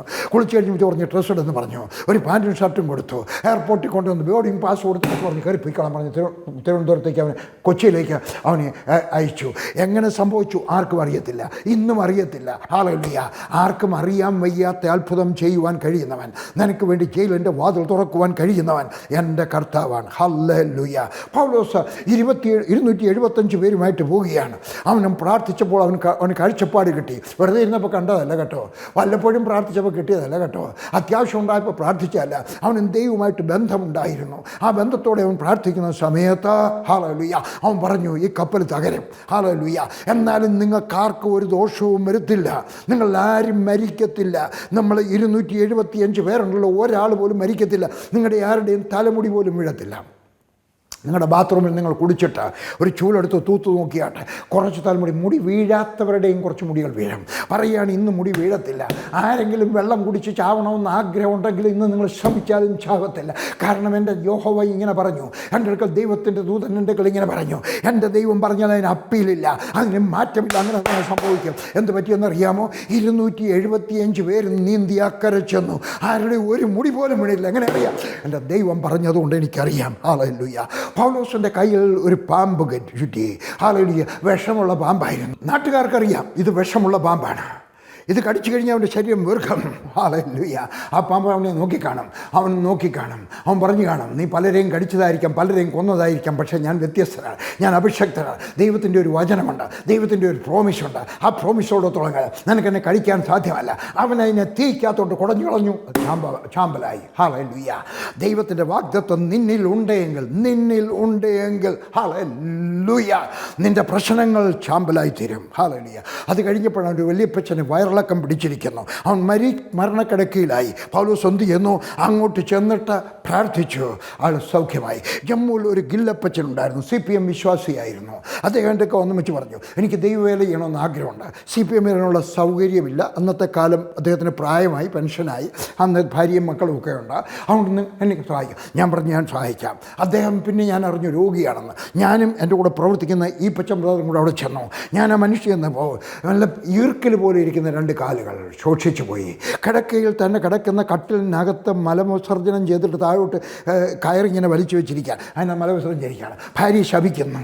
ഞാൻ അദ്ദേഹത്തിന് വേണ്ടി പ്രാർത്ഥിച്ചു. അദ്ദേഹം എൻ്റെ പറഞ്ഞു, പ്രാർത്ഥിച്ചാട്ടെ, ഞാനങ്ങ് ചാവാനായിട്ട്, എന്തിനാ ഇങ്ങനെ ജീവിച്ചിരിക്കുക? ഞാൻ പറഞ്ഞു, എന്നെ ദൈവം എൻ്റെ വേദപുസ്തകം അങ്ങനെ കാണുന്നില്ല, ഞാൻ കാണുന്നത് രോഗശാന്തിക്ക് വേണ്ടിയാണ്. ഞാൻ പ്രാർത്ഥിച്ചു. പ്രാർത്ഥിക്കാൻ എനിക്ക് വാക്കുകൾ കിട്ടുന്നില്ല. പെട്ടെന്നാണ് ഈ അസ്ഥികൾ ജീവിക്കുമോ? ഞാൻ പ്രാർത്ഥിച്ചു യേശുവിൻ്റെ നാമത്തിൽ. ഞാൻ പ്രാർത്ഥിച്ചു കഴിഞ്ഞ് വെച്ച് ഞാൻ പോരാ നേരം പറഞ്ഞു, ഞാൻ അടുത്ത ആഴ്ച മീറ്റിങ്ങിന് വരുന്നുണ്ട്. ഈ പച്ചൻ്റെ താമസിക്കുന്ന കെട്ടിടത്തിൻ്റെ മേളിൽ ആരാധനയായിരിക്കും, വരണം കേട്ടോ. എനിക്കറിയാം, ഞാനൊരു വിശ്വാസം കൊടുക്കാൻ വേണ്ടി പറഞ്ഞതാണ് കേട്ടോ. ഞാനിങ്ങ് പോരുന്നു. 2-3 ആഴ്ച കഴിഞ്ഞ് വെച്ചാൽ ഞാൻ മീറ്റിങ്ങിനായിട്ട് അവരുടെ വീടിൻ്റെ മേളിലാണ് ആരാധന നടക്കുന്നത്. ഞാൻ അങ്ങോട്ട് കയറി ചെന്ന് കില്ലപ്പച്ചൻ ഇരിക്കുന്നു. ഞാൻ ചോദിച്ചു, എങ്ങനെ വന്നു? ഓട്ടോറിക്ഷ പിടിച്ചു? അല്ല, ഞാൻ അവിടുന്ന് നടന്ന് ബസ് സ്റ്റാൻഡിൽ വന്നു. ബസ് സ്റ്റാൻഡിൽ നിന്ന് ബസ് കയറി ഇവിടെ വന്ന് ബസ് സ്റ്റാൻഡിൽ ഇറങ്ങി. എന്നിട്ട് അവിടുന്ന് 2 കിലോമീറ്റർ നടന്നു വന്നു. എന്നിട്ട് 3 നില കെട്ടിടം കയറി വന്നു. ഹല്ലേലൂയ. എൻ്റെ ദൈവമാരാണ്. ഹല്ലേലൂയ. അവൻ സൗഖ്യമാക്കുന്ന ദൈവം. ഈ ദൈവം, ഈ പരിശുദ്ധാത്മാവ് നിങ്ങളുടെ കൂടെ ഉണ്ടാകും. നിങ്ങളുടെ സകല ആവശ്യവും സാധിച്ചു തരും. ഹല്ലേലൂയ. വിശ്വാസത്താൽ. എങ്ങനെ? വിശ്വാസത്താൽ. ആർക്ക്? മാനസാന്തരപ്പെട്ട സകലർക്കും. ഹല്ലേലൂയ. നിങ്ങൾ മാനസാന്തരപ്പെട്ട വ്യക്തിയാണോ? സകലർക്കും. അടിമാലി എന്ന് പറഞ്ഞൊരു സ്ഥലമുണ്ട്. ഞാൻ അടിമാലിയിൽ പ്രസംഗിക്കാൻ പോയപ്പോൾ താമസിച്ചത് ഒരു പോലീസുകാരൻ്റെ വീട്ടിലാണ്. അദ്ദേഹത്തിൻ്റെ ഇൻ്റർവ്യൂ ഞാൻ എടുത്തത് നിങ്ങൾക്ക് വേണമെങ്കിൽ കാണാം. ഞാൻ അദ്ദേഹത്തിന് വീട്ടിൽ താമസിച്ചു. എൻ്റെ മീറ്റിംഗ് തുടങ്ങുന്നതിൻ്റെ വൈകുന്നേരം ഭയങ്കര മഴ. ഒരു ദിവസത്തെ മീറ്റിങ്ങിന് പോയിരിക്കുകയാണ്. അവർ വലിയ കൺവെൻഷൻ നടക്കുകയാണ്. ഞാൻ അങ്ങോട്ട് പോയപ്പോൾ കണ്ടു, കൺവെൻഷൻ നടക്കുന്ന ഗ്രൗണ്ടിലാണ്. വലിയ അറേഞ്ച്മെൻറ്റാണ്. പക്ഷേ അവിചാരിതമായിട്ട് ഉച്ച കഴിഞ്ഞാൽ ഭയങ്കര മഴ, പെരുമഴ. ഞാൻ പ്രാർത്ഥിക്കാൻ തുടങ്ങി. പ്രാർത്ഥിച്ചു. ഏകദേശം 6 മണി 6:30 വരെ പ്രാർത്ഥിച്ചു കഴിഞ്ഞപ്പോഴത്തേക്ക് മഴ നിന്നു. പക്ഷേ പിന്നെയും ആകാശത്ത് മുഴുവൻ കാർമേഘമാണ്.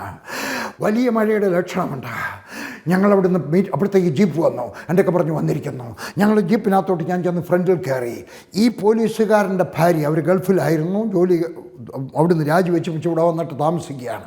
ഹല്ലേലൂയ. അതിനകത്ത് കയറി. ഞാൻ ജീപ്പിനകത്തോട്ട് കയറി. ആ സ്ത്രീയും വന്നു. പെട്ടെന്ന് അവർക്കൊരു കുഞ്ഞുണ്ട്, കൊച്ചു കുഞ്ഞ്, 3 മാസം വേണ്ടേ ആയിട്ടുള്ളൂ കേട്ടോ. അവർ പറഞ്ഞു, അയ്യോ കുടയെടുത്തില്ലല്ലോ കുഞ്ഞ്. ഞാൻ ഇങ്ങനെ ഒരു വാക്ക് പറഞ്ഞു, എഴുതിയെടുക്കാം, വിശ്വാസം കുടയെടുക്കുന്നില്ല. അവർ പറഞ്ഞെന്നാൽ ഞാൻ കുടയെടുക്കുന്നില്ല. അവർ വീട് പൂട്ടി. എൻ്റെ മനസ്സിനകത്തൊരു പേടി. മഴ പെയ്താൽ 3 മാസം പ്രായമുള്ള കൊച്ചിൻ്റെ ദേഹത്ത് തലയിൽ 1 തുള്ളി വെള്ളം വീണാൽ, മഴവെള്ളം വീണാൽ, 2 തുള്ളി വീണാൽ അത് പനി പിടിച്ച് ചാവും. ഉത്തരവാദിയും എൻ്റെ ആയിത്തീരും. ഞങ്ങൾ പെരുമഴ കഴിഞ്ഞതേ ഉള്ളൂ കേട്ടോ. അടുത്ത മഴയ്ക്ക് സാധ്യതയുണ്ട്.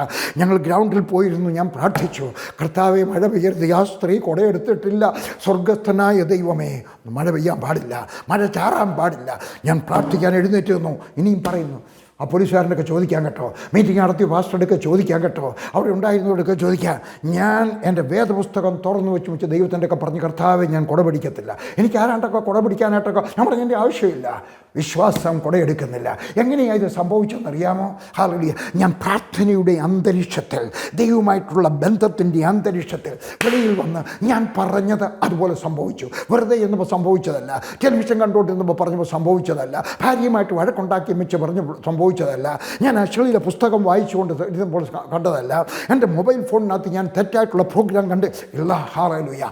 വിശ്വാസത്തിൻ്റെ വാക്കുകൾ പറയുക, നിന്നെ നോക്കി പറയുക, നിൻ്റെ ഭാര്യയെ നോക്കി പറയുക, നിൻ്റെ മക്കളെ നോക്കി പറയുക, നിൻ്റെ ഭൂമിയെ നോക്കി പറയുക, നിൻ്റെ ബിസിനസ്സിനെ നോക്കി പറയുക, നിൻ്റെ സഭയെ നോക്കി പറയുക, നിൻ്റെ ഭാവിയെ നോക്കി പറയുക.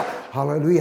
നീ പറയുന്നത് പോലെ സ്വർഗസ്ഥനായ ദൈവം, പഴയ നിയമത്തിൽ പ്രവർത്തിച്ച ദൈവം, പുതിയ നിയമത്തിൽ പ്രവർത്തിച്ചവനായ യേശു അപ്പോസ്തല പ്രവൃത്തിയിൽ പ്രവർത്തിച്ചതായ പരിശുദ്ധാത്മ ഇന്ന് നിങ്ങളെ സഹായിക്കാമോ? എന്താണ് നിങ്ങളുടെ ആവശ്യം? ഞാൻ പറഞ്ഞ 26 ആവശ്യങ്ങളിൽ ഏതെങ്കിലും ഒരാവശ്യം നിങ്ങളുടെ ആവശ്യമാണോ? 27ാമതൊരെണ്ണം നിങ്ങൾ എഴുതി വെച്ചിട്ടുണ്ടോ? നിങ്ങളുടെ ആവശ്യത്തിന് വേണ്ടി ഞാൻ പ്രാർത്ഥിക്കാൻ പോവുകയാണ്. അന്ന് പറഞ്ഞതുപോലെ വിശ്വാസം കുടയെടുക്കുന്നില്ല. അന്ന് ഞാൻ പറഞ്ഞതുപോലെ മതിൽ കയറട്ടെ എന്ന് പറഞ്ഞതുപോലെ ഞാൻ നിങ്ങൾക്ക് വേണ്ടി പ്രാർത്ഥിക്കുന്ന ഈ സമയത്ത് എൻ്റെ സ്വർഗസ്ഥനായ ദൈവം നിങ്ങൾക്ക് വഴിയുണ്ടാകട്ടെ, നിങ്ങൾക്ക് ജോലി ഉണ്ടാകട്ടെ, നിങ്ങളുടെ വിവാഹം നടക്കട്ടെ, നിങ്ങൾക്ക് മക്കൾ ഉണ്ടാകട്ടെ, നിങ്ങളുടെ സഭ വലുതാകട്ടെ, നിങ്ങളുടെ ഭൂമി വലുതാകട്ടെ. കർത്താവായ യേശുവിന്റെ നാമത്തിൽ നിങ്ങൾക്ക് വേണ്ടി പ്രാർത്ഥിക്കുന്ന ഈ സമയം എൻ്റെ സ്വർഗസ്ഥനായ ദൈവമേ, നീ അവരെ അനുഗ്രഹിക്കണമേ എന്ന് പ്രാർത്ഥിക്കുന്നു. ദൈവത്തിൽ കൃപ അവർക്കുണ്ടാകട്ടെ. ഞാൻ ഈ പറയുന്ന സമയത്ത് അവരുടെ വിശ്വാസം വലുതായി തീരട്ടെ, അവരുടെ സ്വപ്നം വലുതായി തീരട്ടെ, അവരുടെ ദർശനം വലുതായി തീരട്ടെ, അവരുടെ ഭാവിയെ പറ്റിയുള്ള ചിന്ത വലുതായി തീരട്ടെ. എൻ്റെ സ്വർഗസ്ഥനായ ദൈവം അവർക്ക് കാര്യം സാധിച്ചു കൊടുക്കണമേ എന്ന് പ്രാർത്ഥിക്കും. ഈ സമയത്ത് അങ്ങനെ സംഭവിക്കട്ടെ യേശുവിൻ്റെ നാമത്തിൽ. വിശ്വാസം കുടയെടുക്കുന്നില്ല, വിശ്വാസം സ്വപ്നം കാണുന്നു, വിശ്വാസം സ്വപ്നം വലുതാക്കിയെടുക്കുന്നു. നിങ്ങളുടെ സ്വപ്നം സ്വർഗസ്ഥനായ ദൈവം നിങ്ങൾക്ക് ചെയ്തു തരട്ടെ. എന്താണ് നിങ്ങളുടെ ആവശ്യം? ഞാൻ ഈ പറഞ്ഞ 26 നിങ്ങൾ എഴുതി വെച്ചിരിക്കുന്ന 27. എന്താണ് നിങ്ങളുടെ ആവശ്യം? ഞാൻ നിങ്ങൾക്കായിട്ട് പ്രാർത്ഥിക്കാൻ പോകാൻ. എൻ്റെ സ്വർഗസ്ഥനായ ദൈവമേ, ഞാൻ അവിടെ അത്ഭുതം കണ്ടു, ഇവിടെ അത്ഭുതം കണ്ട് പറഞ്ഞിട്ട് എന്ത് പ്രയോജനം? അവർക്കൊരത്ഭുതം ആവശ്യമാണ്. ഞാൻ ഈ പ്രാർത്ഥിക്കുന്ന സമയത്ത് കർത്താവ്, ഞാൻ എഴുതി വെച്ച 26 അവർ പറയുന്നിട്ടുള്ള ഒന്നും അതിനകത്ത് ഏതാണോ അവരുടെ ആവശ്യം അത് നിറവേറപ്പെടട്ടെ യേശുവിൻ്റെ നാമത്തിൽ. ഞാൻ ഈ പ്രാർത്ഥിക്കുന്ന സമയത്ത് അത് സംഭവിക്കട്ടെ യേശുവിൻ്റെ നാമത്തിൽ. ഞാൻ അവരെ അനുഗ്രഹിച്ച് പ്രാർത്ഥിക്കുന്നു. അത് സംഭവിക്കട്ടെ യേശുവിൻ്റെ നാമത്തിൽ, സംഭവിക്കട്ടെ യേശുവിൻ്റെ നാമത്തിൽ, സംഭവിക്കട്ടെ യേശുവിൻ്റെ നാമത്തിൽ. വിശ്വസിക്കുക. വിശ്വാസം കുടയെടുക്കുന്നില്ല, വിശ്വാസം സംസാരിക്കുന്നത് ദൈവം ചെയ്തു കൊടുക്കുന്നു. എൻ്റെ ദൈവം നിങ്ങൾക്ക് വേണ്ടി പ്രവർത്തിച്ചു തുടങ്ങി. ദാനിയേലിൻ്റെ ദൈവം, ശദ്രക് മേശക് അബേദ്നെഗോവിൻ്റെ ദൈവം, ഹല്ലേലൂയ, പൗലോസിൻ്റെ ദൈവം, പത്രോസിൻ്റെ ദൈവം, അബ്രഹാമിൻ്റെ ദൈവം നിങ്ങൾക്ക് വേണ്ടി പ്രവർത്തിക്കുകയാണ്. അവൻ്റെ ദൂതന്മാർ നിങ്ങൾക്ക് വേണ്ടി പ്രവർത്തിച്ചു തുടങ്ങി. പ്രതീക്ഷിക്കുക, നിങ്ങളുടെ അത്ഭുതം നിങ്ങളെ തേടി വരുന്നുണ്ട്. സംഭവിച്ചു കഴിയുമ്പോൾ എനിക്ക് എഴുതണം, ഞാനും നിങ്ങളോടൊപ്പം സന്തോഷിക്കാം. ദൈവം നിങ്ങളെ അനുഗ്രഹിക്കട്ടെ. അടുത്ത ആഴ്ച വീണ്ടും കാണാം. ഒന്നിച്ച് നമുക്ക് ദൈവത്തെ ആരാധിക്കാം. നിങ്ങളുടെ സ്നേഹിതകളോട് പറയണം, ഇങ്ങനെ ഒരു നല്ല സർവീസുണ്ട്, രൂപ ചോദിക്കാത്ത ഒരു സർവീസ്. ഹല്ലേലൂയ. വന്നാട്ടെ, നമുക്ക് ഒന്നിച്ച് വേദപുസ്തകം പഠിക്കാം, ഒന്നിച്ച് ദൈവത്തെ ആരാധിക്കാം, ഒന്നിച്ച് അത്ഭുതം നേടിയെടുക്കാം. കർത്താവ് നിങ്ങളെ അനുഗ്രഹിക്കട്ടെ. ആമേൻ.